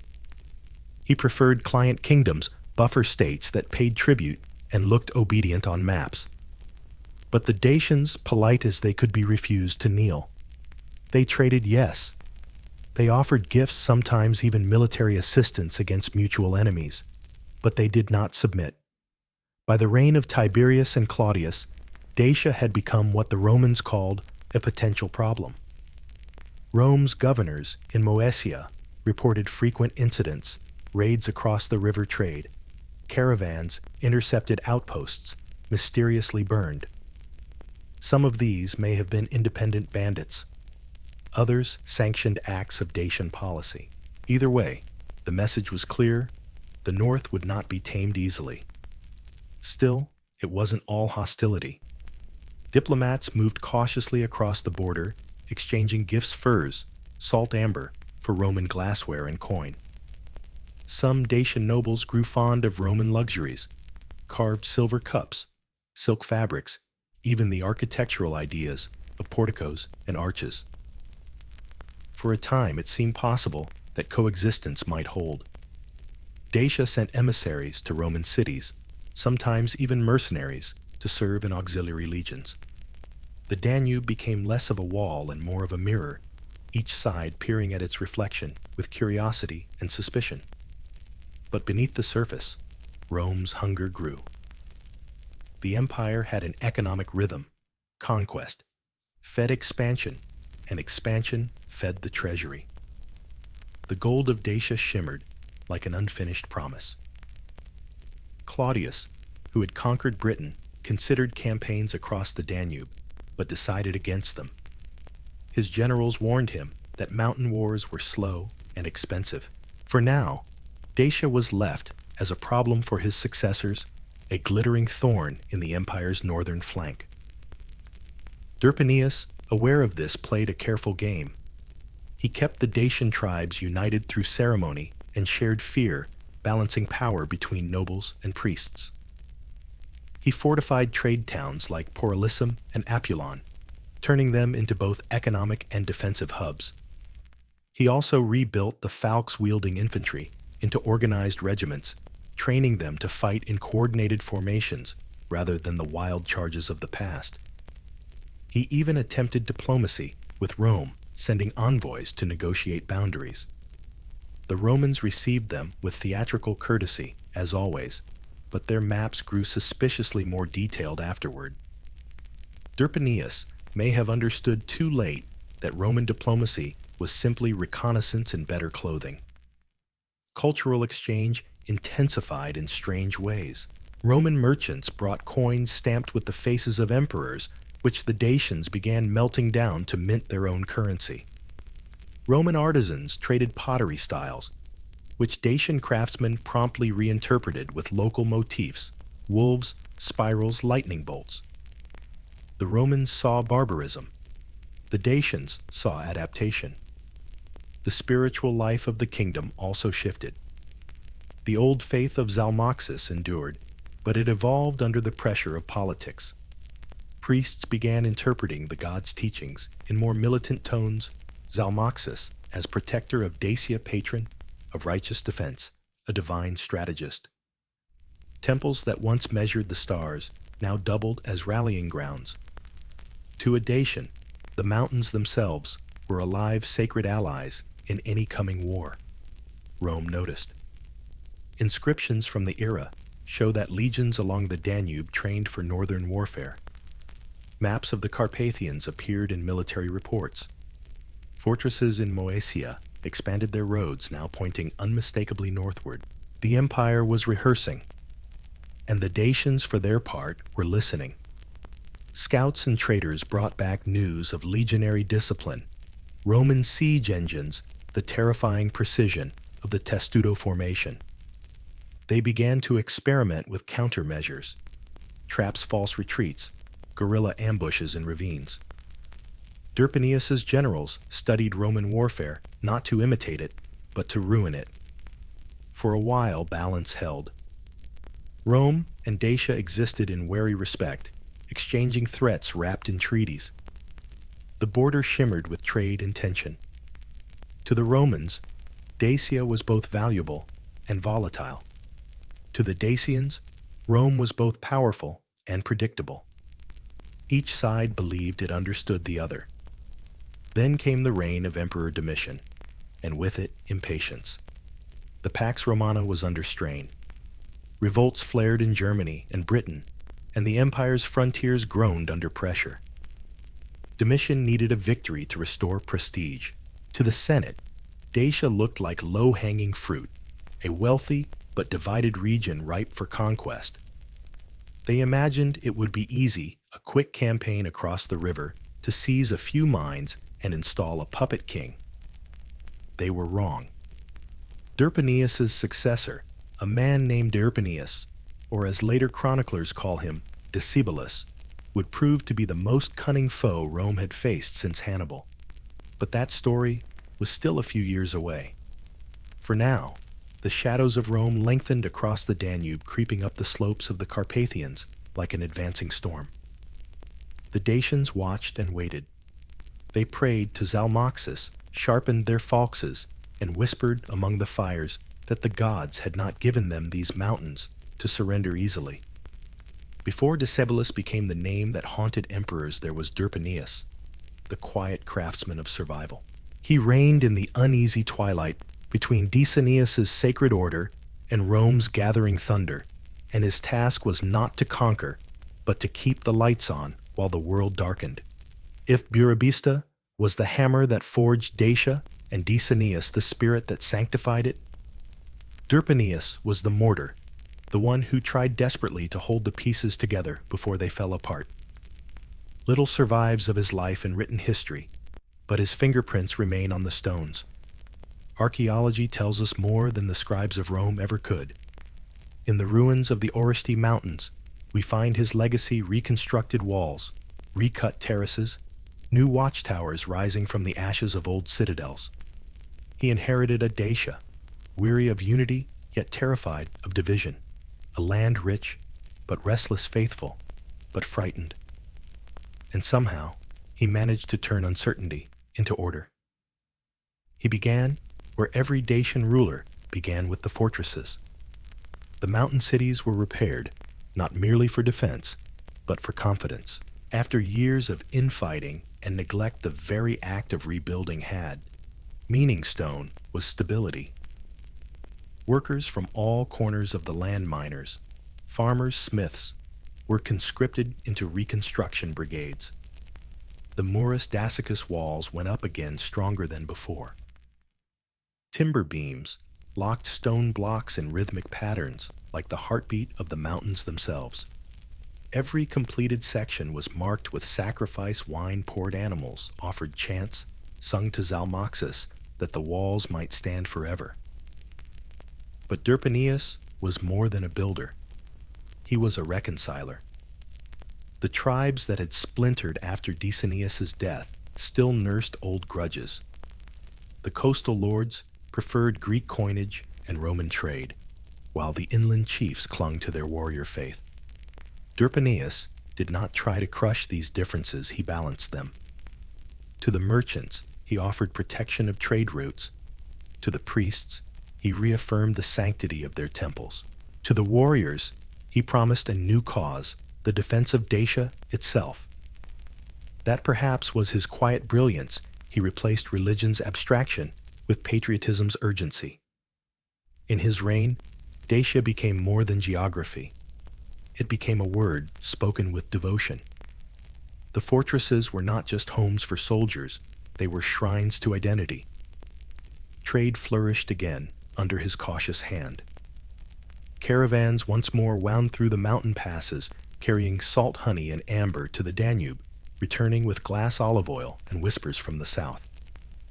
Roman merchants, as always, crossed the river despite political tension. They came to sell luxuries and gather intelligence. Derpanius knew it, and he let them. Better to have Rome peering openly than plotting blindly. He even sent emissaries to the Roman governors of Moesia, offering peace in exchange for recognition. It was a delicate dance, one part diplomacy, one part delay. Every year that peace held was another year for the fortresses to rise higher, the granaries to fill the mines, to deepen the warriors to drill. And drill they did. Derpanius reorganized the army along pragmatic lines.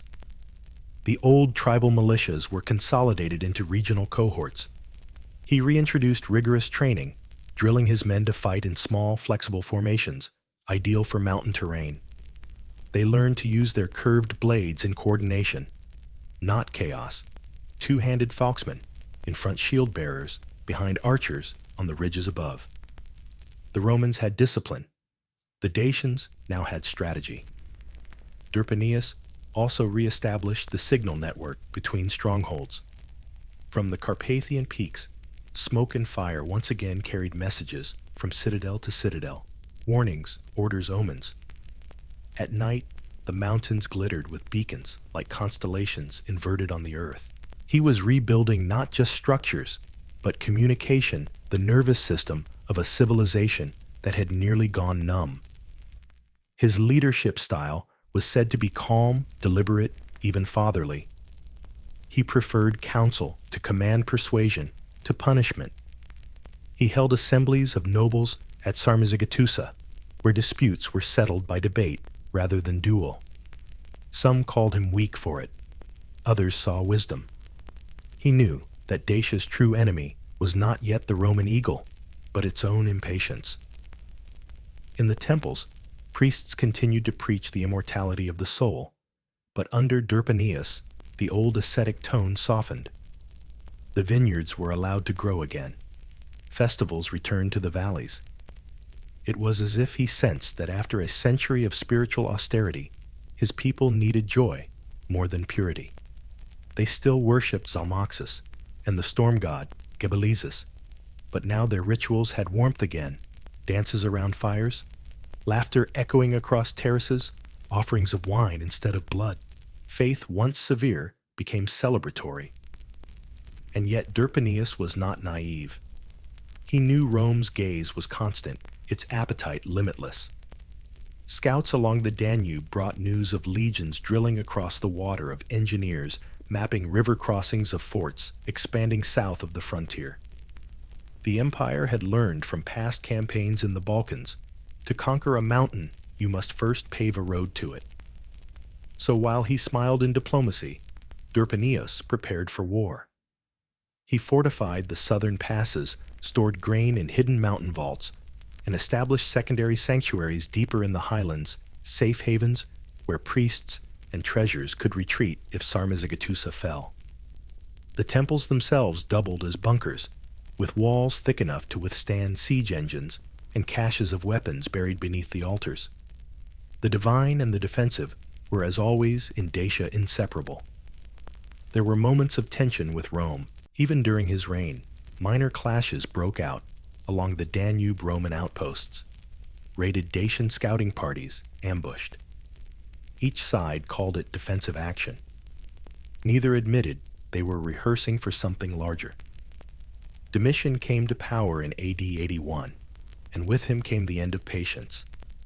To secure his glory, the new emperor needed victories visible grand and northward. The Dacians were the perfect target, wealthy enough to be worth it, proud enough to resist close enough to reach. In AD 85, Roman legions crossed the Danube in full force under the command of Appius Sabinus. They expected another easy campaign, the kind they had grown used to in the provinces. Instead, they walked into the fog of the Carpathians and met a wall of arrows, spears, and thunder. Derpanius was ready.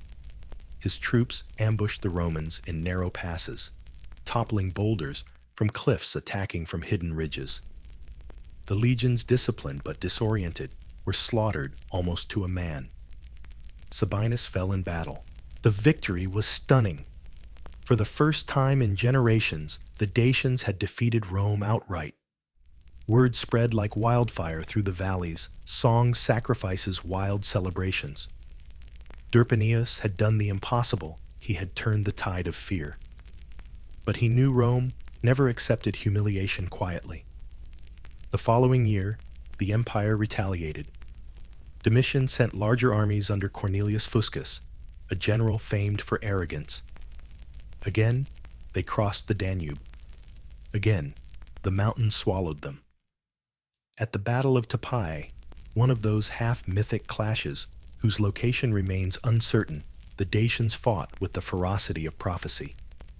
Their curved blades ripped through Roman shields. Their cavalry struck from flanks unseen. The Roman camp fell, and Fuscus himself was killed. His legion's eagle standard, the pride of every Roman army, was captured and carried back to Sarmizegetusa in triumph. For a brief shining moment, Dacia stood taller than ever. The priests declared it divine vindication, proof that Zalmoxis favored them once again. The nobles hailed Derpanius as the restorer of unity, the savior of the nation. Gold and incense filled the temples. The mountains rang with chants of victory. But Derpanius, ever pragmatic, saw the truth behind the glory. He had won a battle, not the war.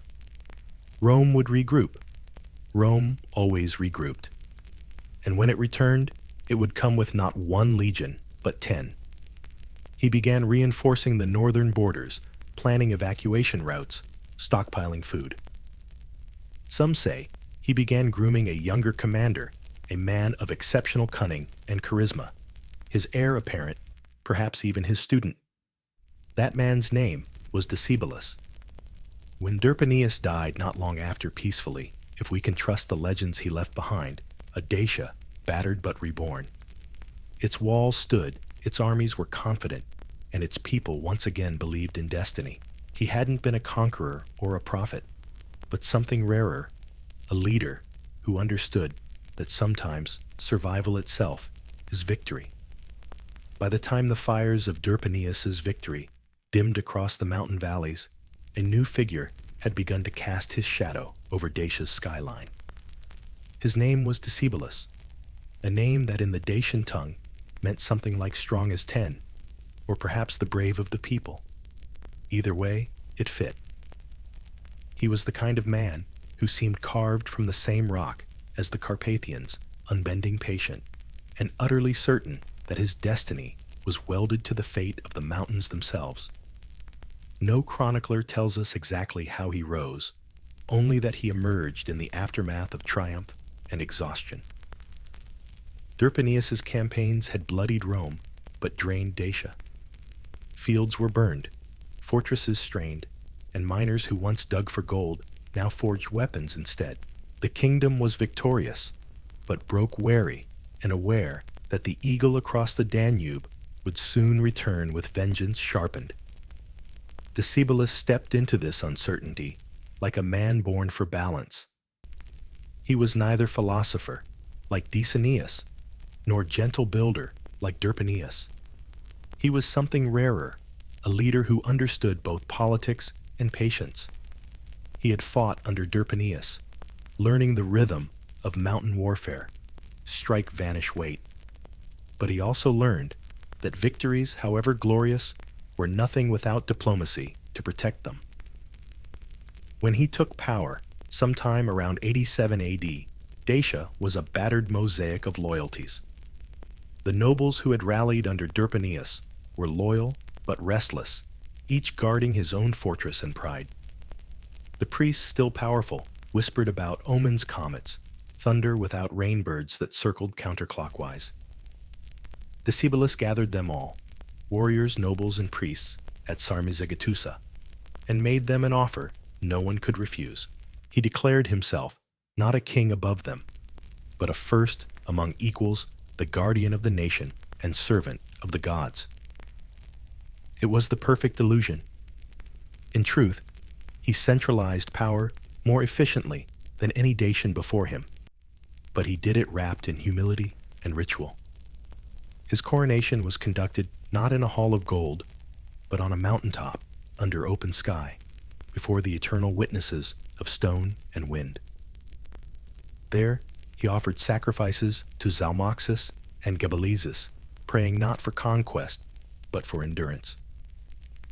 The gesture struck every Dacian chord, faith, pride, and fatalism.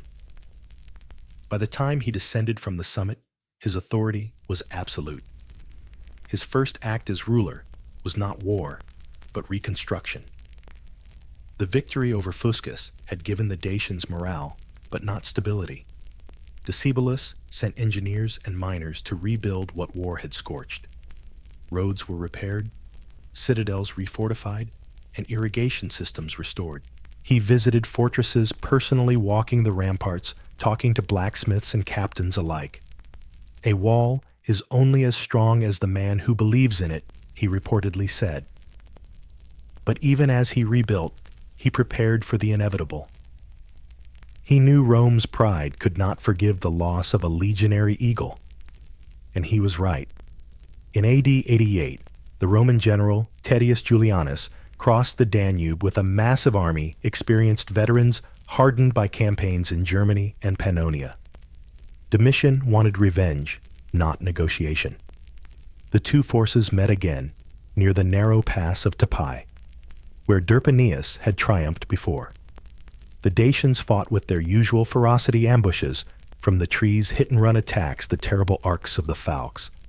But this time, the Romans were ready. Their helmets were reinforced with iron bars to resist the curved blades. Their shields strengthened. The battle raged for hours through fog and rain, each side claiming the gods were with them. In the end, it was a stalemate soaked in blood. Both armies withdrew. Romans bruised, but intact. Dacians battered, but unbroken. For Decebalus, that was enough. To fight Rome and still stand, he told his generals afterward, is victory. What followed was one of the most remarkable maneuvers in ancient diplomacy. Knowing that further fighting would drain both sides, Decebalus sent envoys to Domitian offering peace. The emperor, facing revolts in Germany and fearing overextension, agreed. But the terms were astonishingly favorable to Dacia. Rome recognized Decebalus as Rex Amicus, a client king in name, at least though in practice, an equal.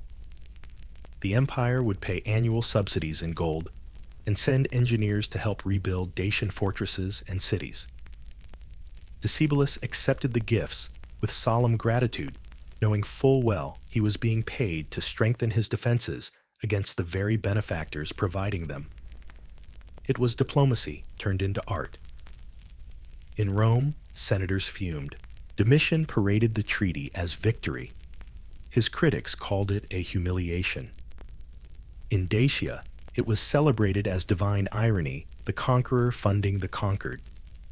Gold and engineers flowed northward. Decebalus set them to work immediately. Under his supervision, Sarmizegetusa became a marvel of mixed engineering Roman techniques fused with Dacian stonework. Aqueducts, terraces, and watchtowers rose faster than ever. The Romans thought they were buying peace. Decebalus was buying time, and he used that time well. He reorganized his army into a professional force, perhaps the most disciplined Dacia had ever seen. He invited defected Roman engineers and deserters into his service, rewarding them lavishly for teaching siegecraft metallurgy and road building. Workshops began producing Roman-style ballistae and catapults adapted for mountain use. Dacia was quietly becoming a mirror of Rome's own efficiency, smaller, leaner, and angrier. Even religion bent to his will. Decebalus encouraged the priests to frame resistance as divine destiny. Zalmoxis was no longer just a god of immortality. He was now the patron of endurance, the protector of the homeland. The temple rituals took on a tone of national defiance. Warriors received blessings before campaigns. Fallen soldiers were celebrated not as victims, but as envoys sent ahead to secure victory in the afterlife. The result was extraordinary, a culture that worshipped survival as a form of holiness. But Decebalus wasn't blind to politics. He maintained a careful balance with the Roman governors along the Danube, exchanging letters and gifts, allowing trade to continue. Roman merchants were welcome in Dacia, though watched closely. Some even settled there, bringing olive oil glassware and gossip. The Roman engineers he retained were treated with near reverence, kept comfortable, perhaps too comfortable, to think about betrayal. Inside his kingdom, prosperity returned. The mines of Apuseni glittered again. Caravans rolled safely through the mountain roads. Festivals filled the valleys with music.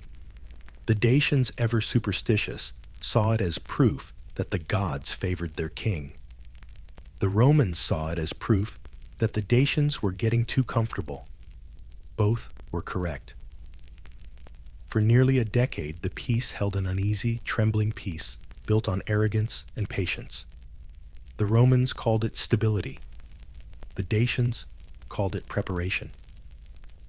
Each side smiled across the Danube, both knowing that one day soon the smiles would vanish. And through it all, Decebalus waited. He watched Domitian's reign falter, his paranoia growing, his generals rebelling, his empire stretched thin. In the whispering halls of Sarmizegetusa, Decebalus began speaking of prophecy, how Zalmoxis had appeared to him in a dream, promising that Rome's pride would crumble like rotten iron. Whether the story was true or theater hardly mattered. His people believed him. To them, Decebalus wasn't just a king. He was destiny made flesh. The man who had outwitted emperors, who turned Roman gold into Dacian strength, who spoke with the calm certainty of one who already knew how the story ended. The peace Decebalus had built was not the quiet of contentment. It was the silence before a thunderstorm. Across the Danube, a new emperor had risen, Trajan soldier engineer, an expansionist by instinct. If Domitian had wanted glory, Trajan wanted permanence. He was not interested in treaties or symbols. He wanted boundaries carved in stone and rivers turned into Roman roads. And when he looked north, he saw Dacia, a mountain kingdom glittering with gold and defiance, standing like an unfinished chapter of empire. To Trajan, the map of the Roman world had an unsightly gap. The Danube was supposed to be Rome's final frontier, the outer edge of civilization. Yet beyond it sat a people who had humiliated 2 legions, killed a Roman general, and forced his predecessor to pay tribute. It was intolerable. Rome could live with distant barbarians. It could not live with proud neighbors. So Trajan prepared not with haste, but with precision. He was a master planner, the kind of man who would sketch a road through a mountain before deciding where to march. In 98 AD, he became emperor, and by 101 AD, the legions were already on the move. His strategy was simple: cut off Dacia's strength at its source. No more subsidies, no more diplomacy. This would be a war of engineering, logistics, and patience, everything Rome excelled at. On the northern bank of the Danube, Decebalus watched the preparations unfold. From the high towers of Sarmizegetusa, his scouts brought word of strange constructions, massive bridges of wood and stone supply depots, and roads stretching like veins into the wilderness. One in particular, the bridge of Apollodorus, built near Drobeta, would become legend. Designed by Trajan's architect Apollodorus of Damascus, it spanned over a kilometer of river, an audacious declaration that Rome no longer intended to visit Dacia. It intended to stay. Decebalus understood immediately what it meant. This was not a punitive raid. This was a campaign of absorption. And if Dacia were to survive, he would have to fight not just an army, but an idea, the Roman conviction that everything valuable must belong to them. He responded with the weapons he knew best: patience and deception. His envoys rode south to negotiate, offering vague promises of submission. His merchants continued trading their caravans, carrying not only goods, but spies. He fortified mountain passes, repaired old citadels, and stockpiled grain and water in hidden caches. He ordered decoy roads built to mislead Roman scouts and secret tunnels carved into cliffs for retreat. If the mountains were to bleed, they would do so on his terms. But Rome was not fooled. In the spring of 101 AD, the legions crossed the Danube under Trajan's personal command. It was a sight to freeze any mortal heart, perhaps 10 legions, over 100,000 soldiers, marching in perfect silence, their armor catching the sunlight like a river of fire. They brought siege engines, cavalry, and auxiliaries from every corner of the empire: archers from Syria, horsemen from Spain, engineers from Egypt. Even the weather seemed to bow to them. The first clash came at the Iron Gates, where the Danube cuts between cliffs so steep that even the gods might hesitate to cross. Decebalus struck fast, ambushing supply convoys and setting the forests ablaze. The Dacians moved like ghosts, appearing and vanishing among the rocks, cutting down scouts and burning bridges. Roman discipline wavered. The mountains felt alive, hostile, whispering the language of resistance. But Trajan adapted. He ordered his legions to build fortified camps, every night their walls rising in geometric precision, while the Dacians watched from the dark ridges above. Every battle, every skirmish, became a lesson. The Romans were learning the terrain, turning chaos into a blueprint. By autumn, they met at Tapai, once more, the gateway to the heart of Dacia. It was the same narrow valley where Fuscus had fallen years before, but this time the Roman general was Trajan himself. The air reeked of pine sap and iron. The Dacians attacked with shrill war cries, their Draco standards hissing in the wind. For hours, the two armies clashed shield against curved blade, javelin against arrow. The noise was indescribable, a metallic storm echoing between cliffs. Decebalus fought among his men, visible fearless, his cloak dark with blood and dust. But Roman numbers, discipline, and relentless machinery turned the tide. By nightfall, the Dacians retreated into the forests, their dead thick on the ground. Trajan did not pursue recklessly, he knew better.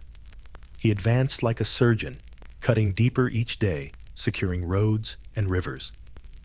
When winter came, both sides paused. Trajan withdrew his main army to winter quarters south of the Danube, leaving garrisons to hold the captured ground. Decebalus, battered but alive, regrouped. He sent envoys once more, offering peace. And again, Trajan agreed temporarily. Rome needed time to digest what it had taken. For a moment, Dacia exhaled.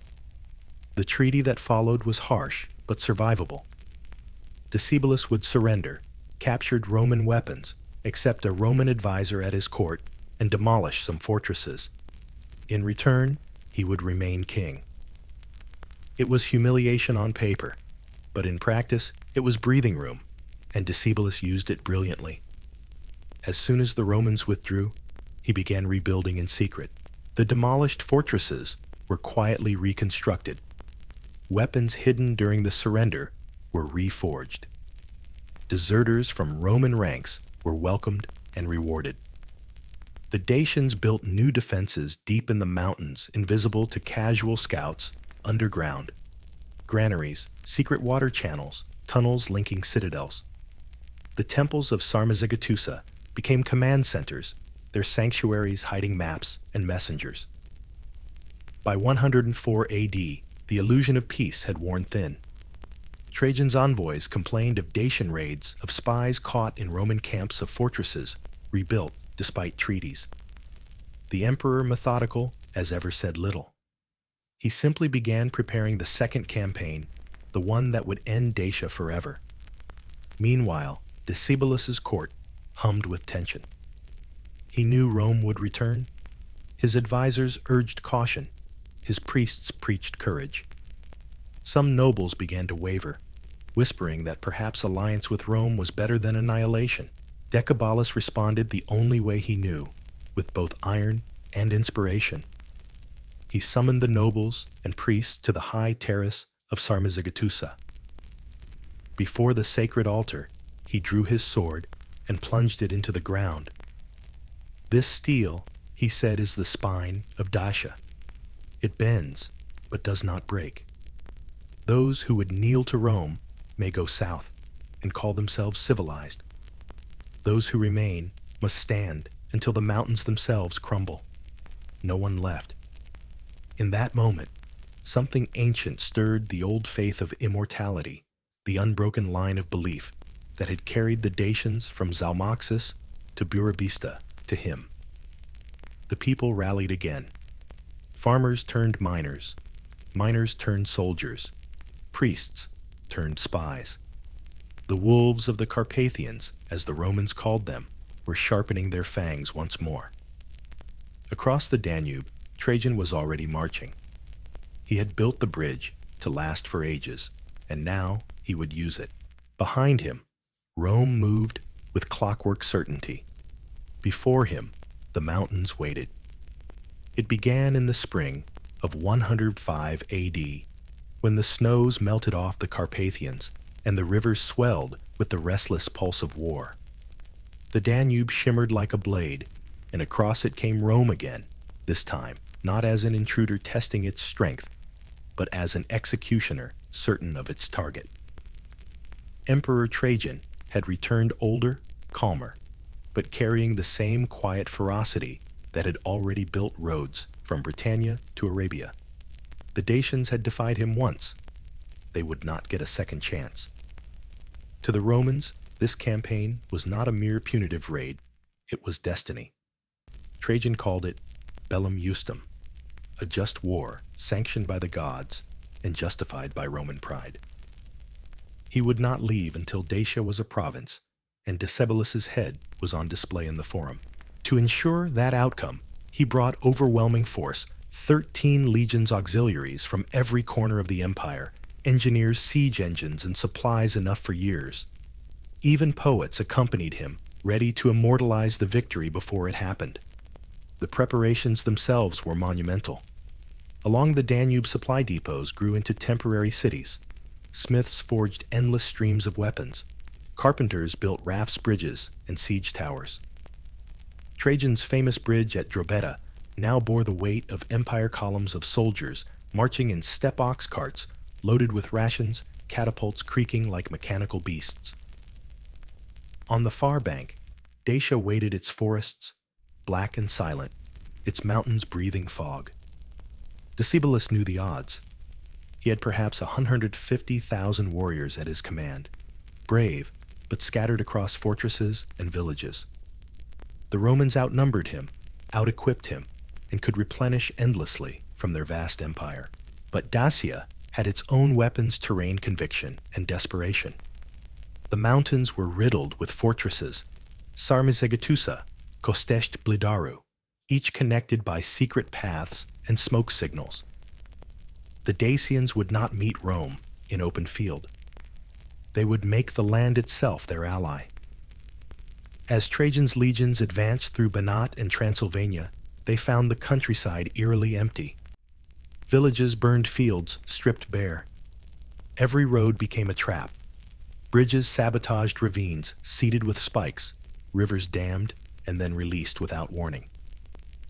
The Dacians struck in the night, swift and vanishing, harassing supply lines, assassinating scouts. It was a masterclass in asymmetry, faith and fury against mathematics and metal. But the Romans adapted, as they always did. Each night, they built fortified camps, precise as geometry, each wall identical to the last. They advanced inch by inch, carving roads into mountains that had never known a wheel. The discipline of Rome was its own religion. Every ditch dug was a prayer to inevitability.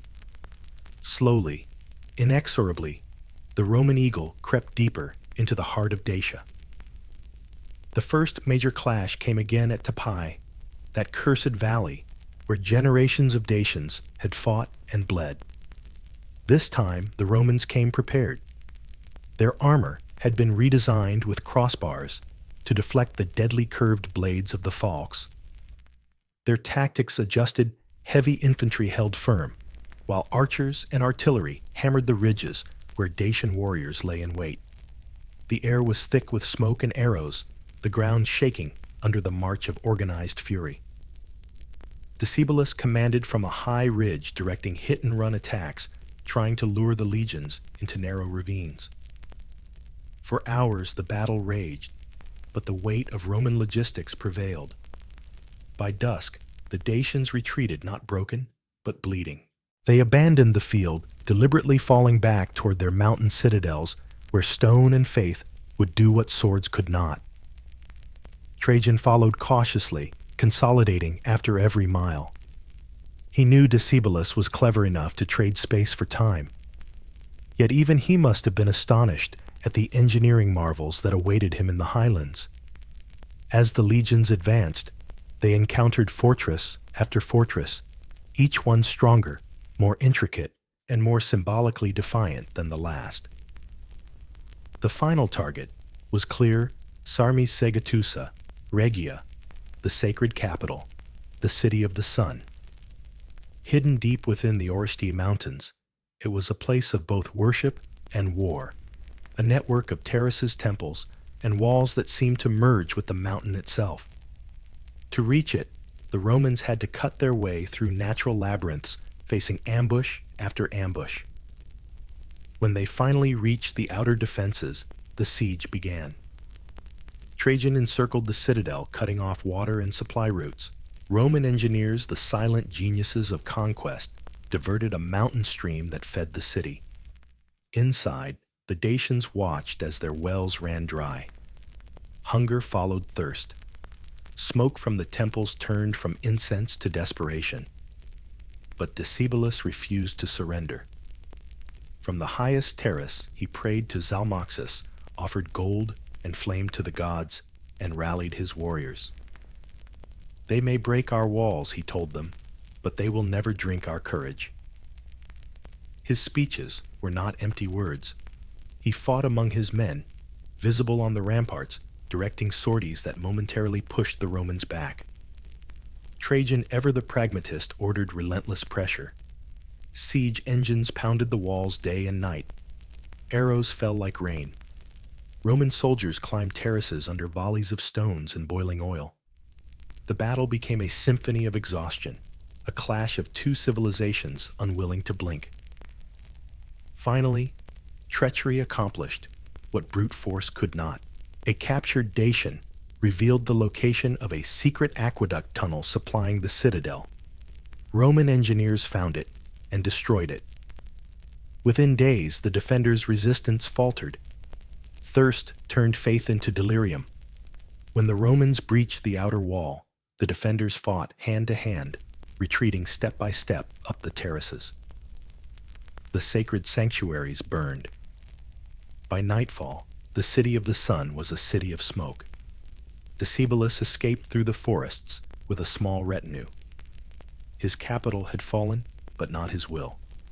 He fled north, pursued relentlessly by Roman cavalry. Even in defeat, he refused capture. Somewhere in the foothills of the Carpathians, cornered near a riverbank, he drew his dagger and took his own life, a final act of defiance, denying Rome the spectacle of his humiliation. When Roman soldiers found his body, they severed his head and sent it to Trajan, who displayed it in Rome as proof of victory. The Senate declared a week of celebration. Coins were minted, monuments planned. On the future, Trajan's column-carved reliefs would immortalize the campaign rows of disciplined legionaries, the vast bridge over the Danube, the siege of Sarmizegetusa, and the final tragedy of the Dacian king, kneeling not to an emperor, but to his own fate. In Dacia, however, the story did not end with that dagger. Survivors scattered into the mountains, continuing guerrilla resistance for years. Others submitted, blending into the new Roman province that rose from their ashes. Rome renamed their land Dacia Felix Fortunate Dacia, for its wealth in gold and grain. Fortunate for Rome, perhaps, but not for those whose ancestors now lay beneath the marble roads and Latin inscriptions. Yet something strange happened, as it always does when conqueror and conquered share too much blood and soil. The Dacians did not vanish. They became part of Rome's machinery, soldiers, traders, craftsmen. Their gods merged with Roman ones. Their tongue softened into Latin. Their mountains, once sanctuaries, became outposts of empire. But in the silence between the new temples and the old ruins, the spirit of Zalmoxis lingered, whispering that death was not the end, only a change of address. Trajan's victory was absolute yet uneasy. He had gained a province, yes, but he had also inherited a people who had taught the empire that resistance could be sacred. The Romans mined the gold and built their cities, but in the fog of those mountains, legends grew. Parents told their children about the wolf-headed banners, the curved swords that bit through iron, and the king who chose death over chains. And perhaps even among the Roman soldiers stationed in Dacia, when thunder rolled through the passes, some whispered that it was Decebalus still marching in the clouds, reminding heaven that no empire, however vast, lasts forever. When the dust of conquest finally settled over the Carpathians, Rome called the new province Dacia Felix Fortunate Dacia. It sounded triumphant, almost tender, like a lullaby hummed over a grave. The empire had won, the mountains were quiet, and the golden veins of the Apennines were now Roman property. But fortune, as the Dacians had always known, is a fickle god. Trajan's legions swept across the smoking ruins of Sarmizegetusa, dismantling what remained of the old sanctuaries. Temples to Zalmoxis were torn down or rededicated to Jupiter. Stone terraces that once echoed with hymns became parade grounds. The mountain capital, once the spiritual heart of an entire people, was abandoned. In its place, on the plains below, the Romans founded a new city, Ulpia Traiana Sarmizegetusa, named after the emperor himself. It was the empire's calling card: straight roads, marble forums, baths, amphitheaters, and temples with Latin inscriptions. Where the old Dacian city had faced the heavens, the new one faced the Senate. Rome had turned a mountain shrine into a bureaucracy. Roman settlers poured in veterans promised land merchants, chasing prophet administrators with scrolls instead of swords. Latin replaced the old Dacian tongue in official records, but not in whispers. Gold flowed south in long caravans guarded by legions, their shields flashing like mirrors in the sun. From the mines of Rosia, Montana, came the tribute that gilded Trajan's forum in Rome. The emperor, ever the propagandist, paraded it before his people as proof that the gods favored him. On his triumphal column, carved spirals told the story of conquest: Romans orderly and divine Dacians, noble yet doomed. But history, unlike stone, breathes. Beneath the Roman veneer, Dacia refused to die. The old Dacians, those who survived the war, were not exterminated. Rome, practical, as always, needed them. Farmers, miners, craftsmen, and herders continued their work under Roman supervision. They were joined by waves of colonists from across the empire: Thracians, Syrians, Spaniards, Greeks, Italians. Together, they created something new, a cultural alloy forged in conquest and necessity. It was a strange transformation. The Dacians had once believed that death was only a transition. Now their civilization itself proved it. Their gods were reborn in disguise. Zalmoxis became conflated with Jupiter, and Mithras, still a skyfather still watching from above. The storm god, Gebelizes, found new life in the Roman pantheon as a local form of Zeus or Mars. Festivals once devoted to immortality were rebranded as civic holidays honoring the emperor. To the Roman eye, this was assimilation. To the Dacian heart, it was camouflage. Even language, Rome's most insidious weapon, did not conquer so much as merge. Latin dominated administration, but rural speech carried the rhythms of the old Dacian tongue. Over generations, they blended into something fresh, the seed of what would one day become the Romanian language, a hybrid born from survival. Rome fortified its new jewel obsessively. A web of military camps and colonies spread across the province, Apulum Poralisum Napoca Drobeta. Roads sliced through forests where falx-wielding warriors once ambushed legions. Watchtowers gleamed on every hilltop. Legio XIII, Gemina and Legio IV Flavia camped here, permanently veterans who probably preferred Dacia's crisp air to the politics of Rome. Frontier towns bustled with trade and gossip. Blacksmiths who once forged weapons for kings now produced tools stamped with imperial marks. Even the gold mines became state enterprises guarded by soldiers and slaves. And yet, despite the machinery of empire, Dacia retained a peculiar electricity, something the Romans could never quite file down. The people were proud, independent, quick to fight, quicker to laugh. Roman administrators complained of restless natives and superstitious peasants who believed themselves immortal. Rebellions flared periodically, small but stubborn. The mountains had memory, and memory was the one thing Rome couldn't garrison. Still, for a time, peace brought prosperity. Cities flourished. Amphitheaters hosted gladiator games where Dacians and Romans sat side by side, shouting for blood under the same sky. Bathhouses filled with gossip in half a dozen languages. Market stalls overflowed with salt amber pottery and spices brought from as far as Alexandria. Temples to Jupiter and Diana stood beside shrines where locals still left pine branches and coins for unseen mountain spirits. It was coexistence, uneasy, imperfect, but real. For the Romans stationed there, Dacia was exotic but intoxicating. Soldiers wrote letters home, marveling at the mountains that glowed violet at sunset, the honey wine sweeter than anything in Italy, the people who still sang ancient hymns at funerals. Some fell in love, married locals, raised families. Their children born of empire and resistance spoke both Latin and legend. But every frontier is fragile. Trajan's conquest, so glorious in marble, was a logistical nightmare. The Carpathians were beautiful, but cruel winters. Too long roads, too steep supply lines, too thin. Barbarians pressed from all sides. Sarmatians from the steppes. Roxolani from the East Germanic tribes drifting southward. The cost of holding Dacia grew heavier every year. After Trajan's death, his successor, Hadrian, considered abandoning the province altogether. He saw it as unsustainable, a jewel too far from its crown.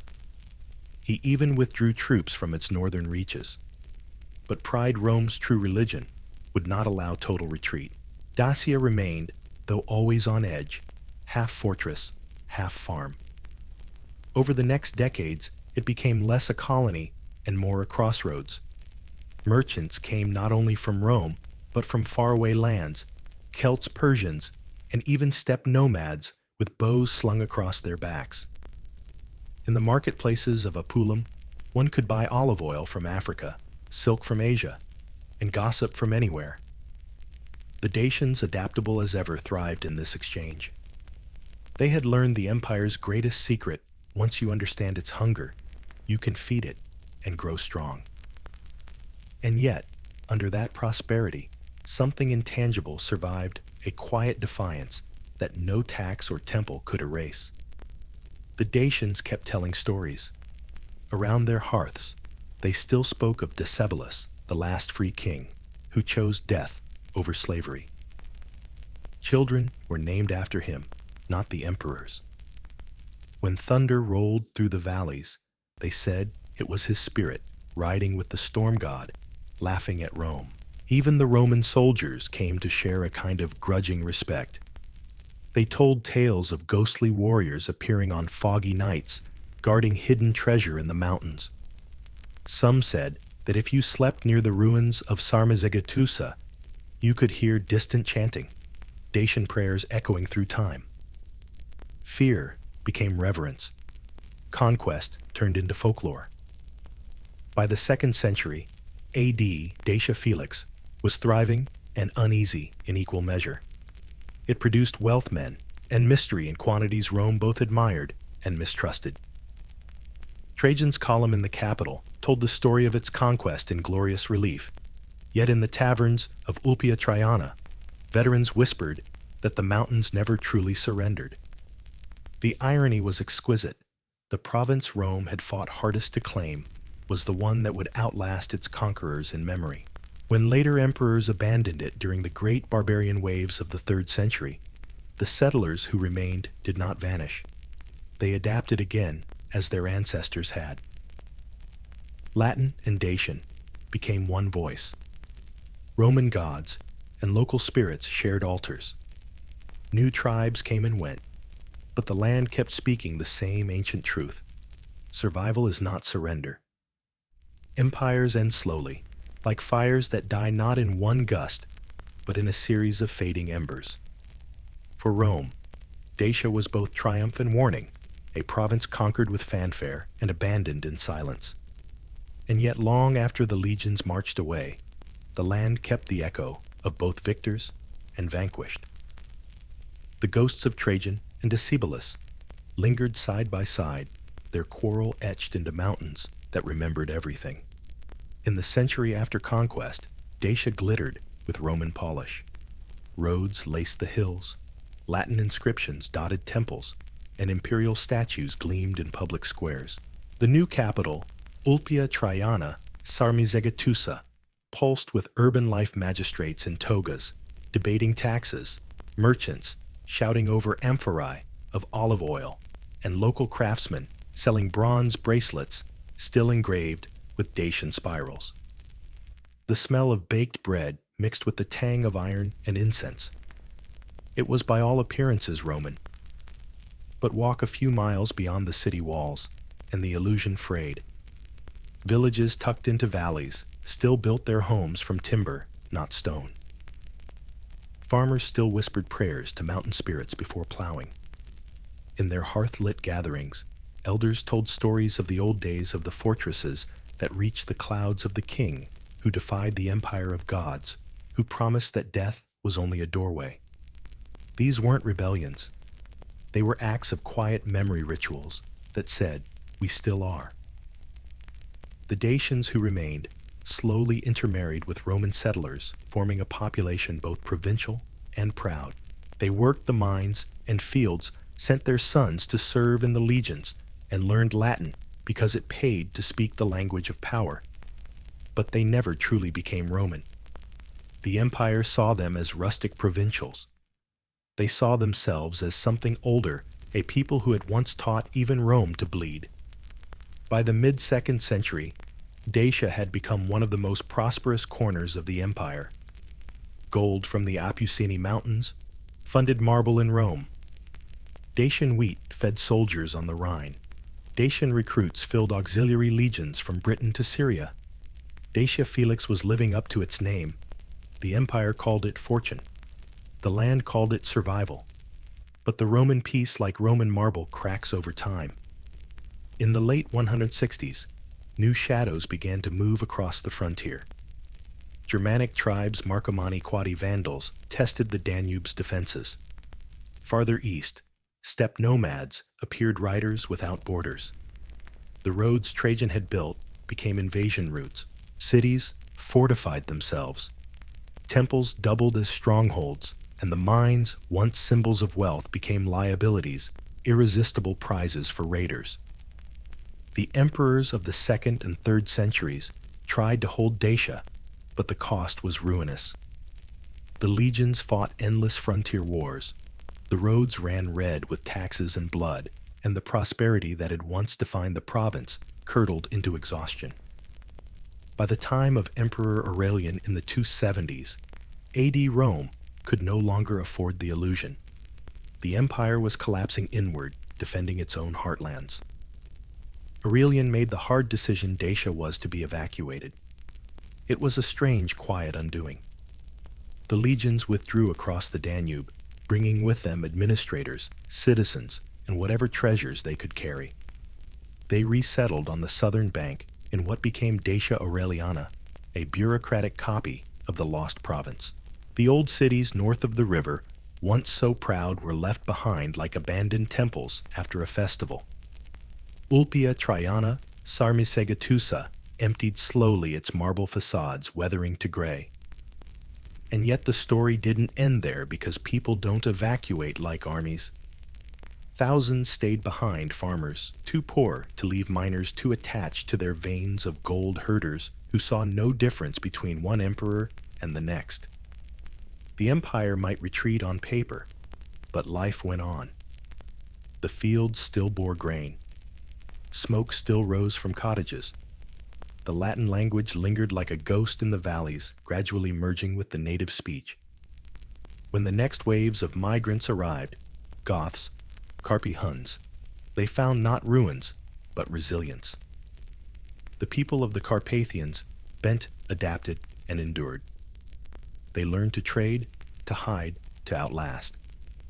They had centuries of practice. After all, survival had always been their oldest religion. In time, Rome's marble fell, and Dacia's forests reclaimed the roads. Temples sank beneath moss, amphitheaters turned to pasture, and statues of emperors lost their heads to frost and wind. But beneath the soil, the bones of both Dacians and Romans lay together, different in life, inseparable in death. When archaeologists dig them up today, it's hard to tell where one civilization ends and the other begins. Out of that mingled inheritance, something new was born. The Latin spoken in Dacia did not die when the legions left. It evolved, weathered by centuries of isolation and contact with migrating tribes. Over time, it became the root of a new language, Romanian, the easternmost child of Latin. Even after the empire's fall, the mountain people still spoke the tongue of Rome, colored by Dacian earthiness. It was as if the land itself had translated conquest into continuity. The Romans had once called the Dacians barbarians. The Dacians had called themselves immortal. In the end, both were right. Rome conquered their fortresses, but never their memory. The Dacians vanished as a nation, but their descendants carried their language and spirit into the medieval world. 1,000 years later, chroniclers writing in monasteries would still trace their ancestry to Decibulus's warriors, the mountain men who refused to bow. And in a sense, they weren't wrong. Archaeology may argue over genetics and migrations, but the myth itself has weight. Nations, after all, are built not on bloodlines, but on stories, and few stories endure like that of a people who defied an empire and survived its shadow. Even in the Roman imagination, Dacia never quite faded. On Trajan's column, carved forever in stone, the Dacians appear not as savages, but as noble adversaries, tall-bearded, dignified, facing their conquerors with calm resignation. It is perhaps the greatest compliment Rome ever gave an enemy. Every emperor who walked through the Forum saw them, and remembered victory is fleeting, but respect endures. Today, the ruins of Sarmizegetusa still crown their mountain ridge. The circle of stone pillars, the sacred sanctuary of Zalmoxis, still stands open to the sky. Grass grows through the cracks, and the wind carries the same whisper it must have borne 2,000 years ago. If you stand there at dusk, you can almost hear it, the clang of hammers, the murmur of prayers, the distant howl of a wolf. The air feels older than history. Down in the valleys, Roman roads still run straight beneath modern highways, their stones visible when the soil erodes after rain.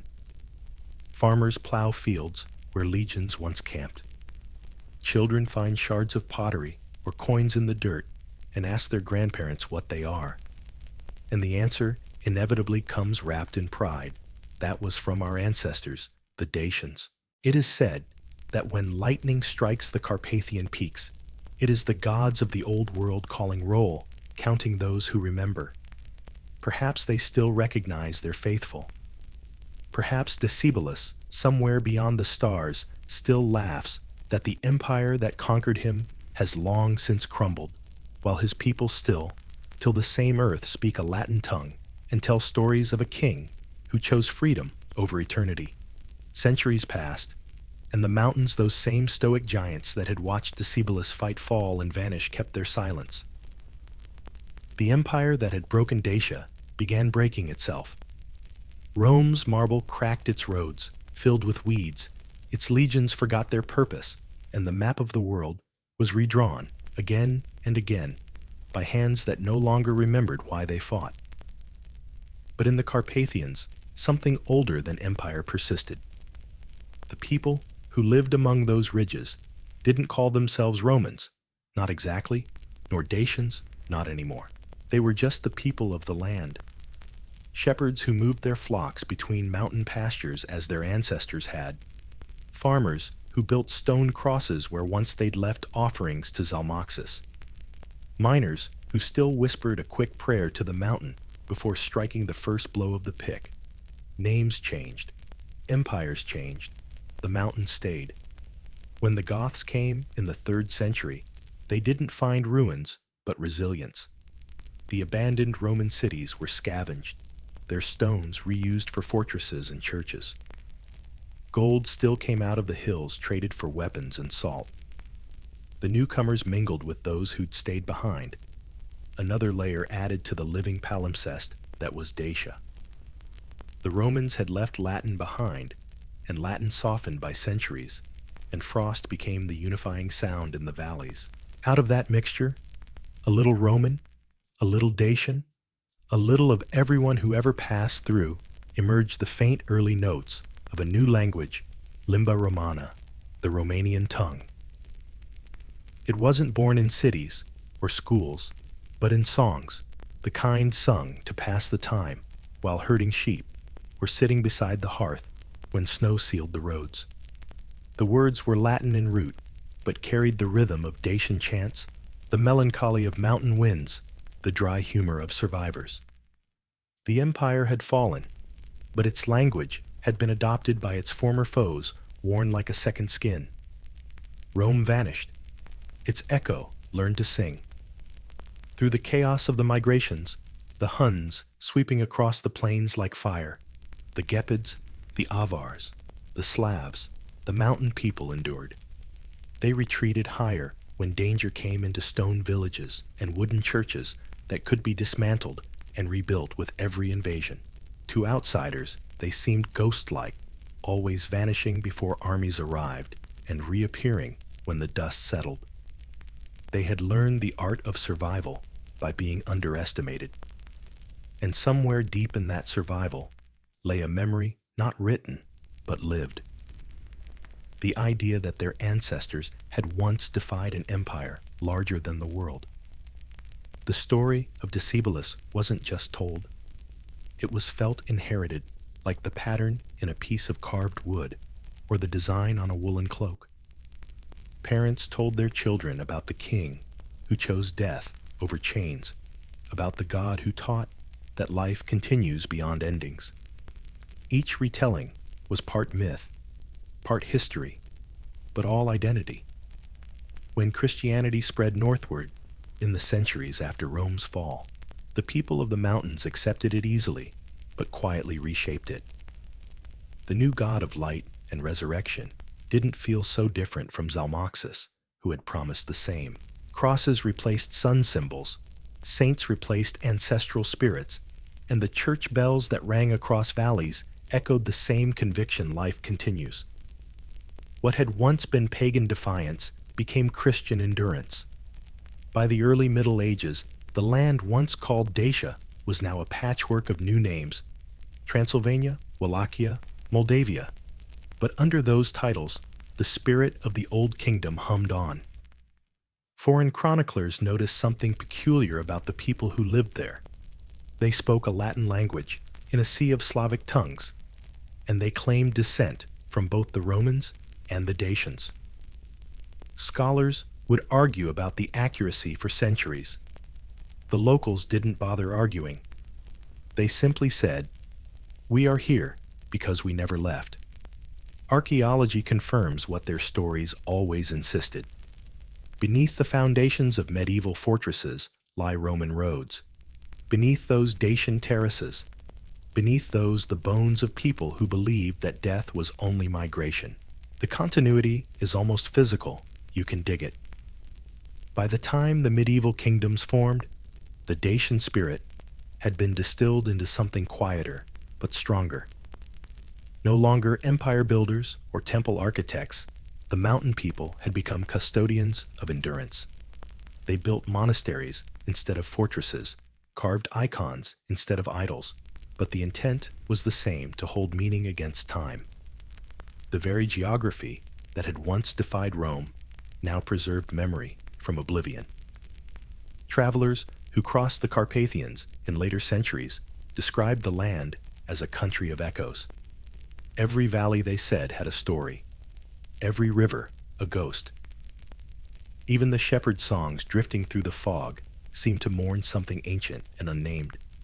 The people themselves were described as proud, fatalistic, hospitable, and quietly amused by the arrogance of outsiders. One Hungarian chronicler in the 13th century wrote that they live between past and heaven, which, if you know the Dacians, sounds about right. The ruins of Sarmizegetusa became part of local folklore. Children were warned not to wander too close at night, lest they hear the drums of the Dacian warriors still marching underground. Miners claimed that gold veins hummed faintly if you pressed your ear to the stone, the songs of ancestors, they said, trapped in the earth. Travelers who camped near the site reported seeing lights dancing on the mountain slopes, as if torches still flickered among invisible walls. History had faded into legend, but legend had teeth. And yet, for all its ghosts, the land was never mournful. There was a strange peace to it, a sense that the cycle had completed itself. Rome had conquered Dacia. Then Rome had fallen. The Dacians had been conquered, yet their language had outlived their conquerors. By some alchemy of faith and stubbornness, the defeated had inherited the legacy of the victorious.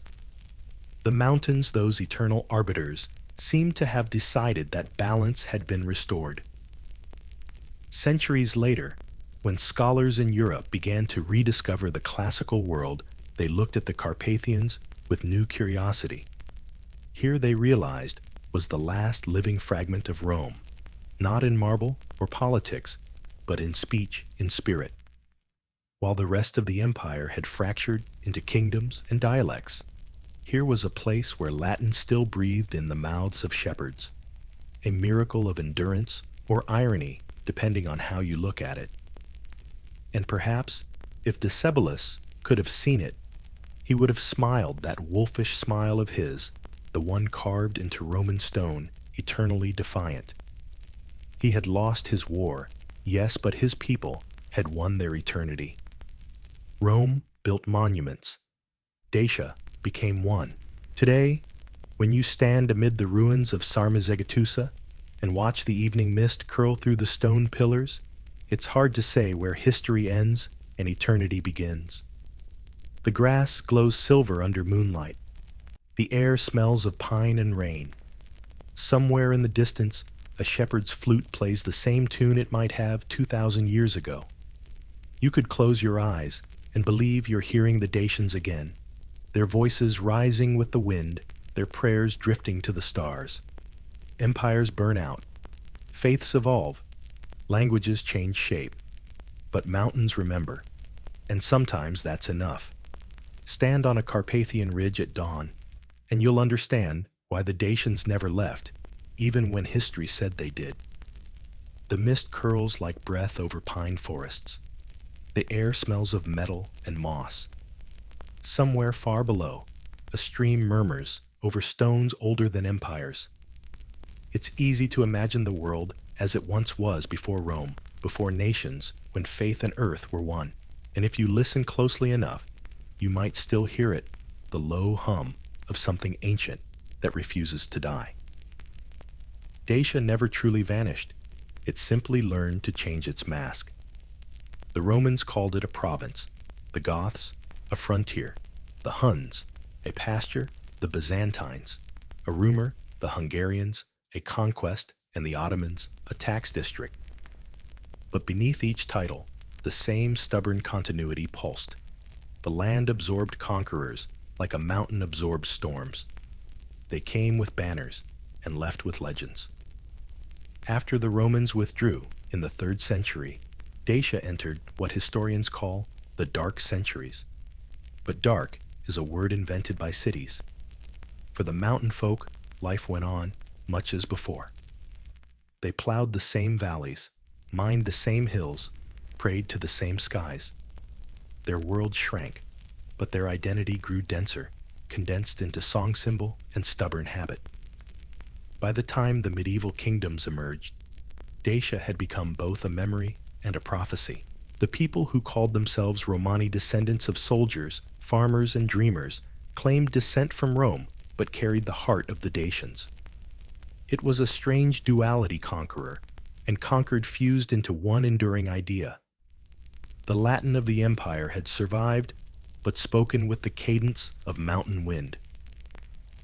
The faith of Christianity had taken root, but wrapped around older roots that reached back to Zalmoxis and the worship of eternity.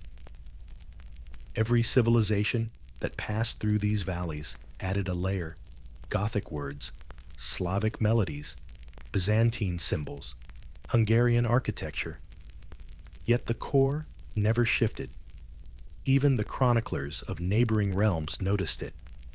They are a people ancient in custom, wrote a 14th century traveler, who honor the heavens and the land alike, and who say they descend from those who fought Rome. And indeed, The Dacian story became more than history. It became myth, and then myth became foundation. In a world constantly redrawn by foreign rulers, the legend of the Dacians offered something priceless: ownership of the past. When the Hungarian crown pressed from the west and the Ottoman crescent loomed from the south, local lords in Wallachia and Moldavia invoked Decibulus's defiance as both heritage and warning. The message was simple: empires come and go, but the mountains belong to those who can outweight them. Even Christianity, that most Roman of inheritances, bent toward the Dacian worldview. The Eastern Orthodox faith that dominated the region kept a mysticism that would have felt familiar to Zalmoxis's disciples. The monasteries built in Moldavia and Transylvania were more than houses of prayer. They were continuations of the old sanctuaries. Stone rings replaced by frescoed walls. Priests' chants replacing the wind through pine. In iconography, saints sometimes wore expressions that looked suspiciously like the carved faces on ancient Dacian bracelets: solemn, resolute, serene in suffering.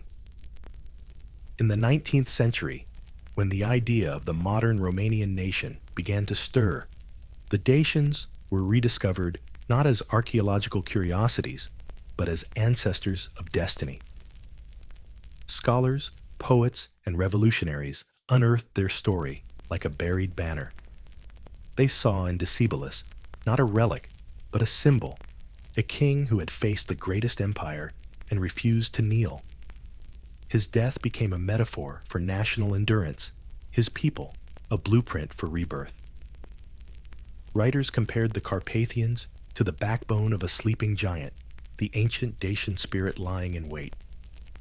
Painters filled their canvases with scenes of sunlit sanctuaries and bronze warriors standing on cloud-wrapped peaks. School children learned that they were descendants of Dacians and Romans, the two bloodlines intertwined like iron and flame. History had become faith again, and maybe it was fitting.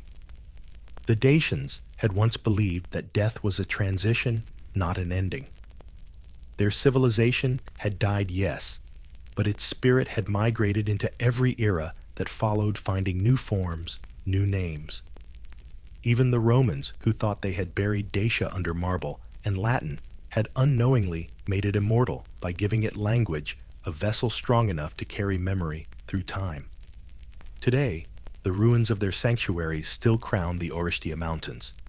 Archaeologists label the sites with careful precision: Sarmizegetusa, Regia, Costești, Blidaru, Piatra Roșie. But no matter how many measurements they take, the ruins resist domestication. The stones hum faintly at dusk, and when fog drifts through the circular temples, it's easy to see why the ancients thought the gods lived there. Each broken pillar feels less like debris and more like punctuation in an unfinished sentence. Locals still visit the sites quietly: farmers, students, poets. Some bring flowers, some bring silence. They walk among the fallen stones and trace their fingers over the old grooves, as if reading Braille written by time. The wind carries the same sound it always has, a language older than Latin, older than conquest, the sound of continuity itself. The modern world, with all its noise and haste, seems almost embarrassed by such endurance. We measure progress by novelty, but the Dacians measured it by permanence. They built in circles, not lines.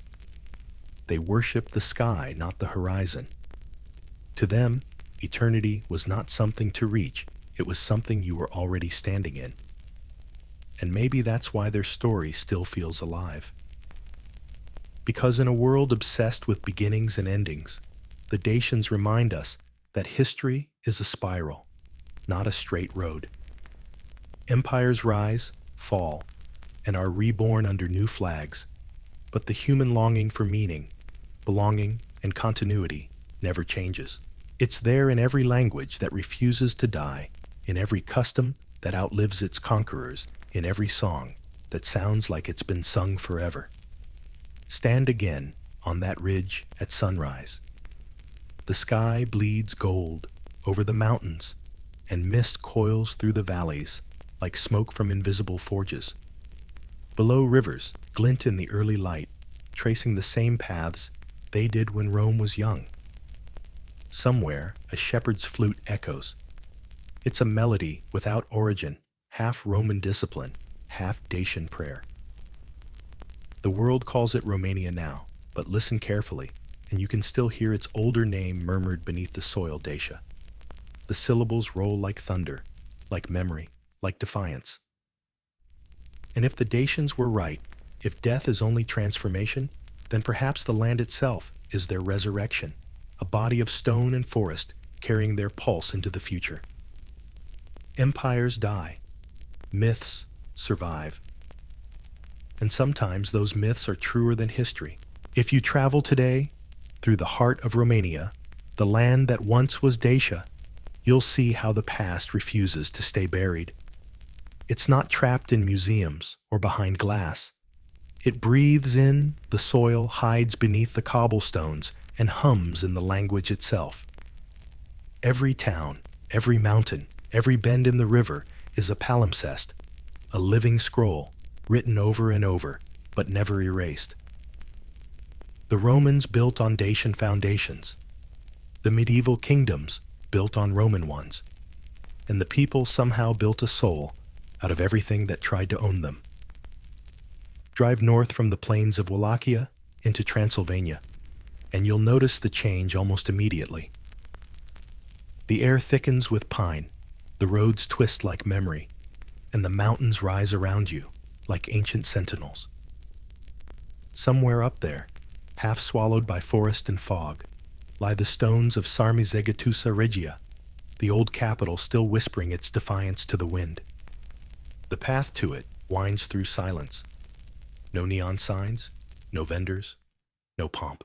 Just trees, mist, and the faint scent of wet earth. And when you finally reach the ruins, you understand why the Romans both feared and coveted this place. The sanctuary stands open to the sky, ringed by circles of stone that seem too deliberate to be ruins, too serene to be dead. Step into the center, and the noise of the modern world disappears.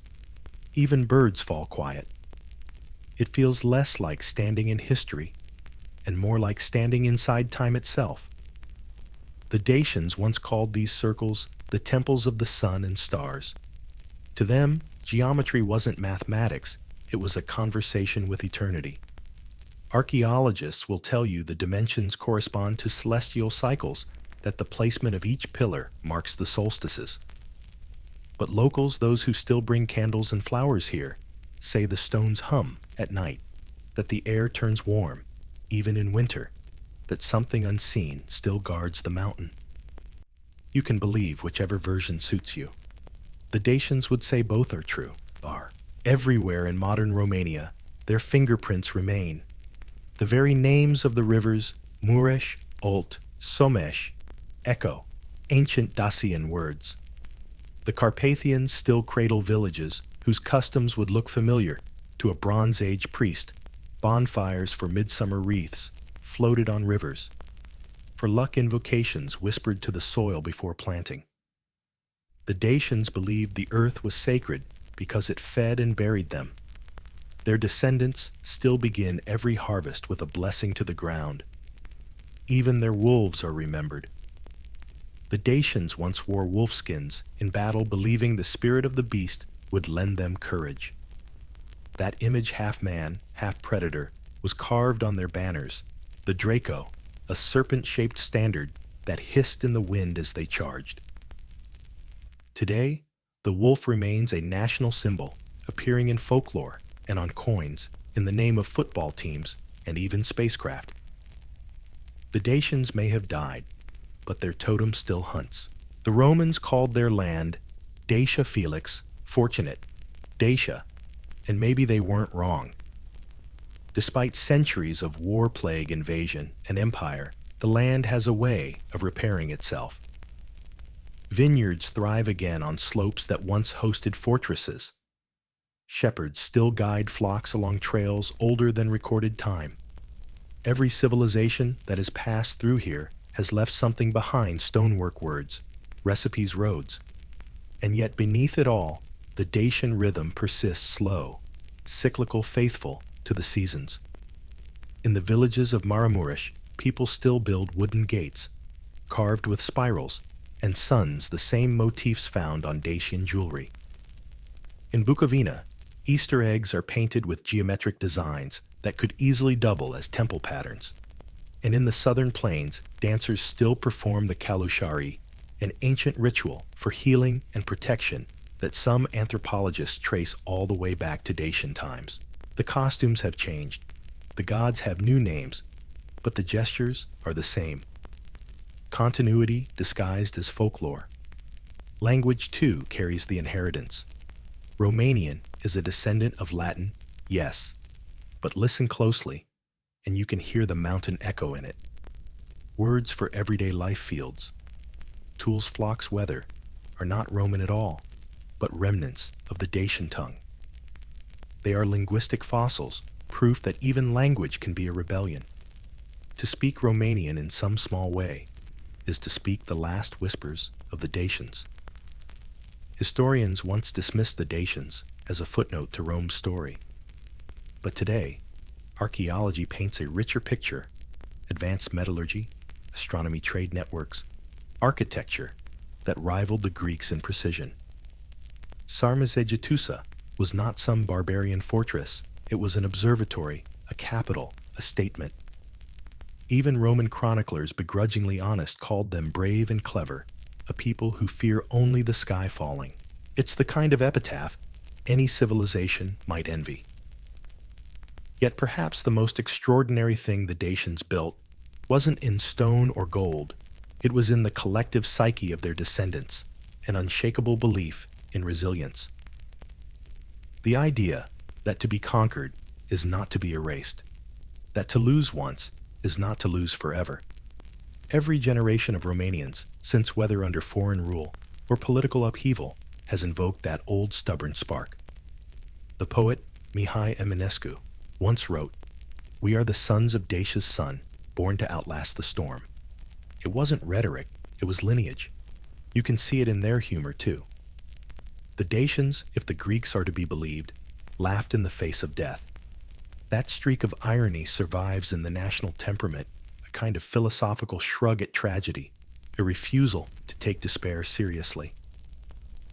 Even in the hardest times, the Ottoman taxes, the Habsburg domination, the communist dictatorship, there was always a joke, a story, a small rebellion of laughter.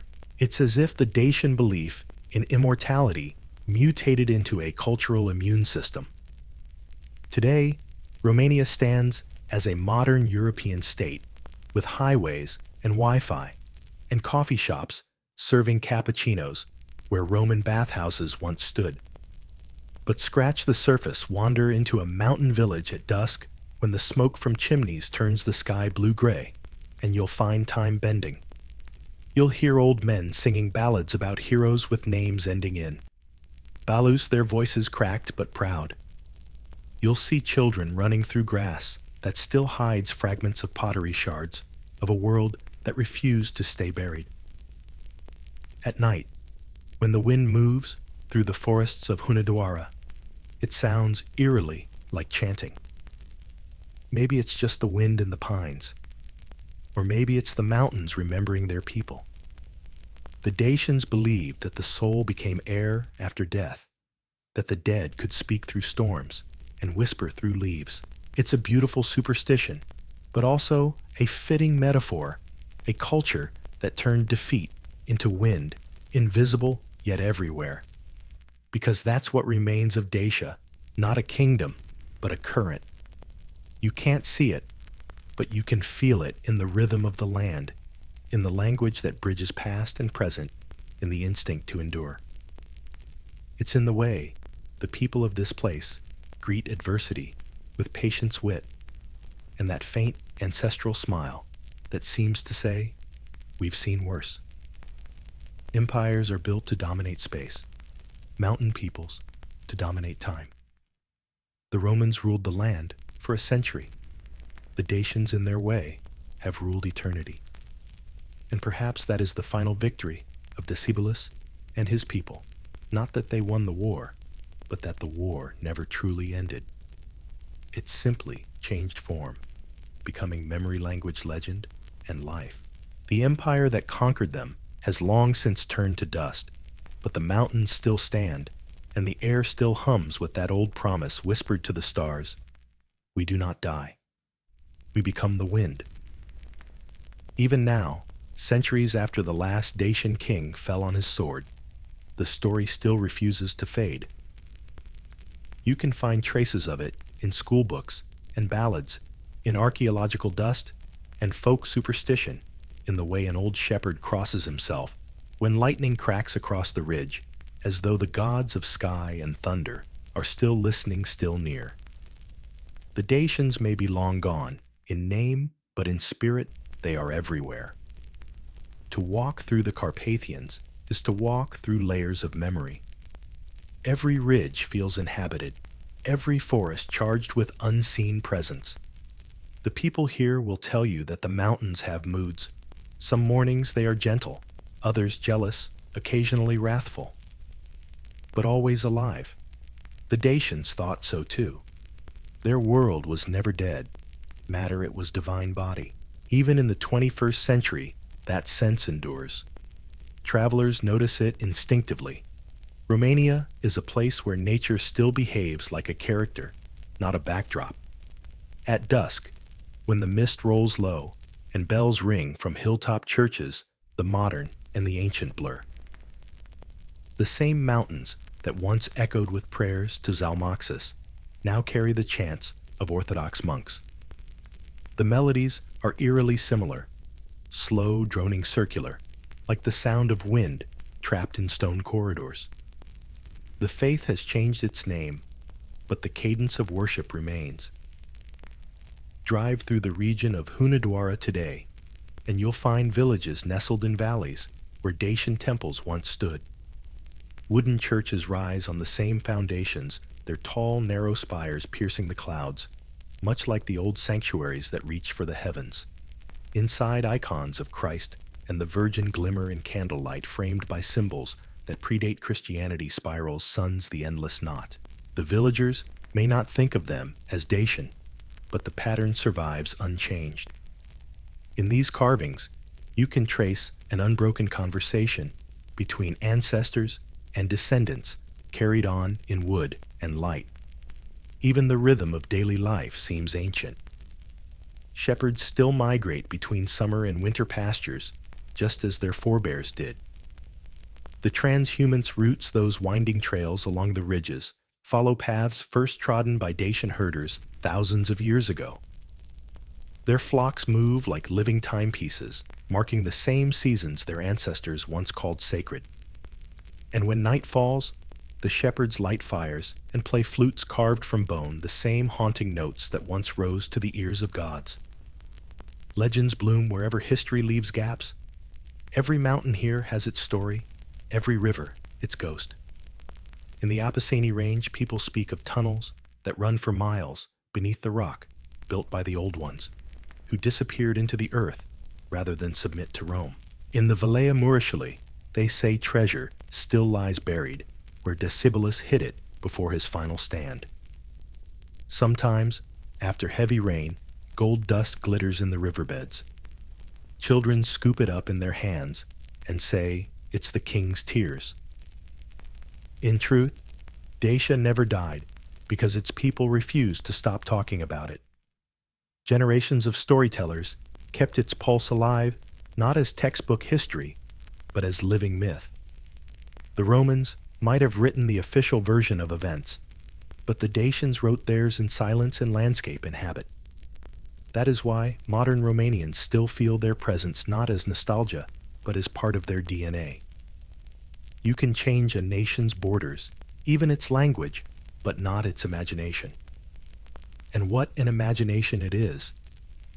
To the Dacians, existence was never a straight line. It was a circle, a return. Every ending promised renewal. Their belief in immortality wasn't naive optimism. It was geometry applied to the soul. That's why their temples were built in circles, why their calendars looped endlessly, why even death in their worldview was simply a change of form. They weren't wrong. Their civilization collapsed, yet here we are, 2 millennia later, still speaking their story aloud. Sometimes during festivals in Romanian villages, you can see the circle dance performed the hora. People hold hands moving in endless loops to the rhythm of fiddles and drums. Outsiders see a cheerful folk dance, but if you know your history, it feels like something deeper. An ancient ritual reenacted subconsciously, a prayer for continuity disguised as celebration. The Dacians danced the same way around their sacred fires, believing the motion itself mirrored the orbit of the stars. The circle was their theology. It remains ours. The Dacians also left a subtler inheritance, their temperament. Foreign visitors through the ages have noticed it, a peculiar blend of melancholy and resilience. The Dacians laughed at death, but it wasn't bravado. It was perspective. Life was brief, meaning eternal. That same philosophy runs quietly through the Romanian psyche today, humor in hardship, beauty in decay, and almost cosmic patience. To outsiders, it looks like fatalism. To insiders, it feels like faith. Even science hasn't escaped the allure of the Dacian myth. Archaeologists and astronomers study their sanctuaries, realizing they were more than temples. They were observatories, perfectly aligned with solstices and equinoxes. The people of the mountains had been tracking the heavens long before Ptolemy wrote his charts. They understood the cosmos not as something distant, but as a pattern reflected in their own lives. As above, so below, they might have said if they'd spoken Latin. And perhaps the most haunting legacy of all is their silence. The Dacians left no written records, no scrolls, no inscriptions in their own tongue. Their voice survives only through others. Greek gossip, Roman reports, the occasional carved symbol whose meaning we can guess but never confirm. Yet that silence feels less like loss and more like defiance. By not writing, they denied conquest its final victory. You can burn books. You cannot burn the air. Standing among the ruins of Sarmizegetusa, you begin to understand. The stones don't need translation. They speak in geometry, in orientation, in the echo of wind between them. Their language is permanence. You realize that maybe the Dacians didn't vanish, they just changed mediums. They moved from flesh to legend, from speech to mountain, from empire to eternity. Today, when Romanians talk about their origins, they still begin with a paradox. We are children of Dacians and Romans. It's a statement of dual inheritance, but also of victory. The conqueror and the conquered became one people, one voice, one memory. The Dacians gave the soul. Rome gave the words. Together, they forged something neither had anticipated: endurance in its purest form. Maybe that's why, even after 20 centuries, the story of the Dacians feels strangely unfinished. Their belief in immortality was never disproved, only redefined. The body of their kingdom may have fallen, but its spirit slipped seamlessly into history's bloodstream. Every generation that speaks their language, walks their mountains, or whispers their myths keeps them alive. They were right. After all, the soul does not die. It migrates. And so the wind still moves through the pines of the Carpathians, carrying voices that sound suspiciously like laughter. Thunder rolls, and someone says it's the old gods bowling again. The rivers glitter at dusk, as if Decebalus's treasure is still flowing downstream. The mountains stand unchanged, though the world has revolved 1,000 times. The story of Dacia does not end. It simply changes tone like a melody, modulating into silence but never resolving. If you climb high enough into the Carpathians, where the spruce trees thin and the clouds brush the peaks, you'll sense it, that faint vibration beneath your feet, like the hum of something vast and patient. It's not the earth moving, it's memory breathing. People often imagine the past as distant something left behind. But here in the old Dacian lands, the past walks beside you. It lingers in the smoke, curling from chimneys, in the curve of a wooden gate, in the rhythm of a language that still carries the weight of both Rome and something older, wilder, unrecorded. The Dacians were masters of endurance because they built not only with stone, but with spirit. And spirit, unlike marble, doesn't crumble, it seeps. In many ways, their legacy is less about what they left and more about what they taught. Their greatest invention was not a tool or a temple. It was a philosophy that life and death are neighbors, not opposites. That time doesn't erase. It renews. That identity can survive invasion silence and forgetting because it lives in the ordinary gestures of those who remain. Walk through a Romanian mountain village at dusk, and you'll see this philosophy still alive, though no one names it. The smoke from wood stoves rises in the same spirals once carved into Dacian bracelets. The villagers' greetings, half blessing, half observation of weather, sound suspiciously like prayers. In the fields, women lay bread and salt at the edge of furrows before the first plow passes an echo of sacrifices made to the earth millennia ago. They might not remember why, but the gesture remains. Habit has outlived theology. In Transylvania's high pastures, shepherds still tell stories about the old ones who watch from the ridges, the invisible ancestors who guard the flocks and send storms when offended. Ask them who the old ones are, and they'll shrug. Maybe saints, maybe spirits, maybe both. The Dacians would smile. They were always comfortable with ambiguity. Even in Romania's cities, far from the quiet faith of mountains, the old patterns persist. The wolf and the sun appear on emblems and murals. Statues of Decebalus gaze across rivers and boulevards, his features stern, yet oddly gentle. In textbooks, he's a national hero. In folklore, he's something more, a mythic ancestor, who becomes a mountain after death, watching over his people. And indeed, one mountain near Orshova now bears his face carved into the rock in the late 20th century. Tourists photograph it without irony. History, it seems, still prefers to speak through stone. The persistence of the Dacian spirit says something profound about humanity itself. Civilizations rise and fall, but what survives isn't always what we expect. It's not the marble monuments or the inscriptions, it's the unseen continuity of attitude. The Romans built their greatness on conquest. The Dacians built theirs on endurance. The first lasted centuries. The second never ended. Their belief in immortality was never meant to comfort. It was meant to challenge. To the Dacians, death wasn't an escape. It was a continuation of duty. The dead didn't rest. They listened, guided, tested. That notion, buried under centuries of Christianity and modernity, still flickers in the Romanian soul. Funerals here are not only mourning, but dialogue candles burn, so the spirit can find its way. Food is offered to keep the soul, company and families, talk to the departed as though they might answer. It's not superstition. It's continuity disguised as tenderness. Even the land participates in remembrance. Archaeologists say the Dacians built their sanctuaries on geomagnetic lines where the Earth's energy felt strongest. Whether mystical or coincidental, those places still feel charged. Modern visitors describe dizziness, warmth, a sense of being looked at. Science might explain it.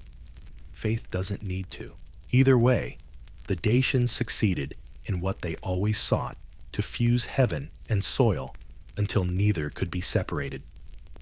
There's poetry in how the empire that crushed them ended up preserving their immortality. When Rome carved its victory into Trajan's column, it thought it was writing a eulogy. Instead, it wrote scripture. The Dacians on that column stoic proud, unbowed, became icons of noble resistance for every generation afterward. Each carved face is a paradox conquered, yet eternal. If you visit Rome today and walk around the base of that monument, you can still trace their faces with your fingers. And for a moment, it's the conqueror's marble that feels fragile. Historians like to argue over what's true about the Dacians, their gods, their origins, their language. But maybe truth isn't the right measure. Maybe endurance itself is truth. Every culture that survives long enough becomes a mosaic of myths and facts until the difference no longer matters. The Dacians may not have left texts, but they left continuity, and that in the end is the longer story. You can feel it in the Romanian word dor, that untranslatable ache of longing, nostalgia, and love. It's a word that sounds ancient, shaped by mountains and absence. Linguists can trace its roots. Poets don't bother. It is the Dacian soul made sound melancholy, without despair, memory without bitterness, the sweet sorrow of those who know that everything passes, and therefore nothing is lost. Stand at the ruins of Sarmizegetusa Regia on a night with no moon. The stars spread so thickly above you that the sky seems made of iron dust. You can imagine the priests watching the same constellations marking the same cycles. The wind moves through the stone rings like breath through a flute, and for a moment you understand what they meant when they said the gods live in sound. You realize how little separates you from them, only language, not longing. And maybe that's the real immortality they promise, not an afterlife of crowns and clouds, but the simple endurance of emotion. The way awe still feels the same, the way grief and joy still travel the same path through the human chest. The Dacians believed the soul survived because it was made of rhythm, and rhythm, unlike flesh, never dies. In the end, perhaps every civilization faces the same question the Dacians answered best: how do you outlive your own destruction? Their solution was elegant: become the land. Let your language become wind, your temples become hills, your stories become stars. Then no conqueror can find you, because you are everywhere. So when you next hear the wind moaning through the pines of Transylvania, or see lightning split the sky over the Carpathian Mountains, think of them not as ghosts, but as hosts. The Dacians never went away. They simply changed address. Somewhere beyond the reach of time, the voice of Discibolus still carries, "We do not die. We transform." And the mountains answer softly, eternally, "We remember." That is the last word of Dacia. Not defeat, not victory, but endurance. Not silence, but echo. And that echo still shapes the air, the people, and the quiet rhythm of the land that remembers.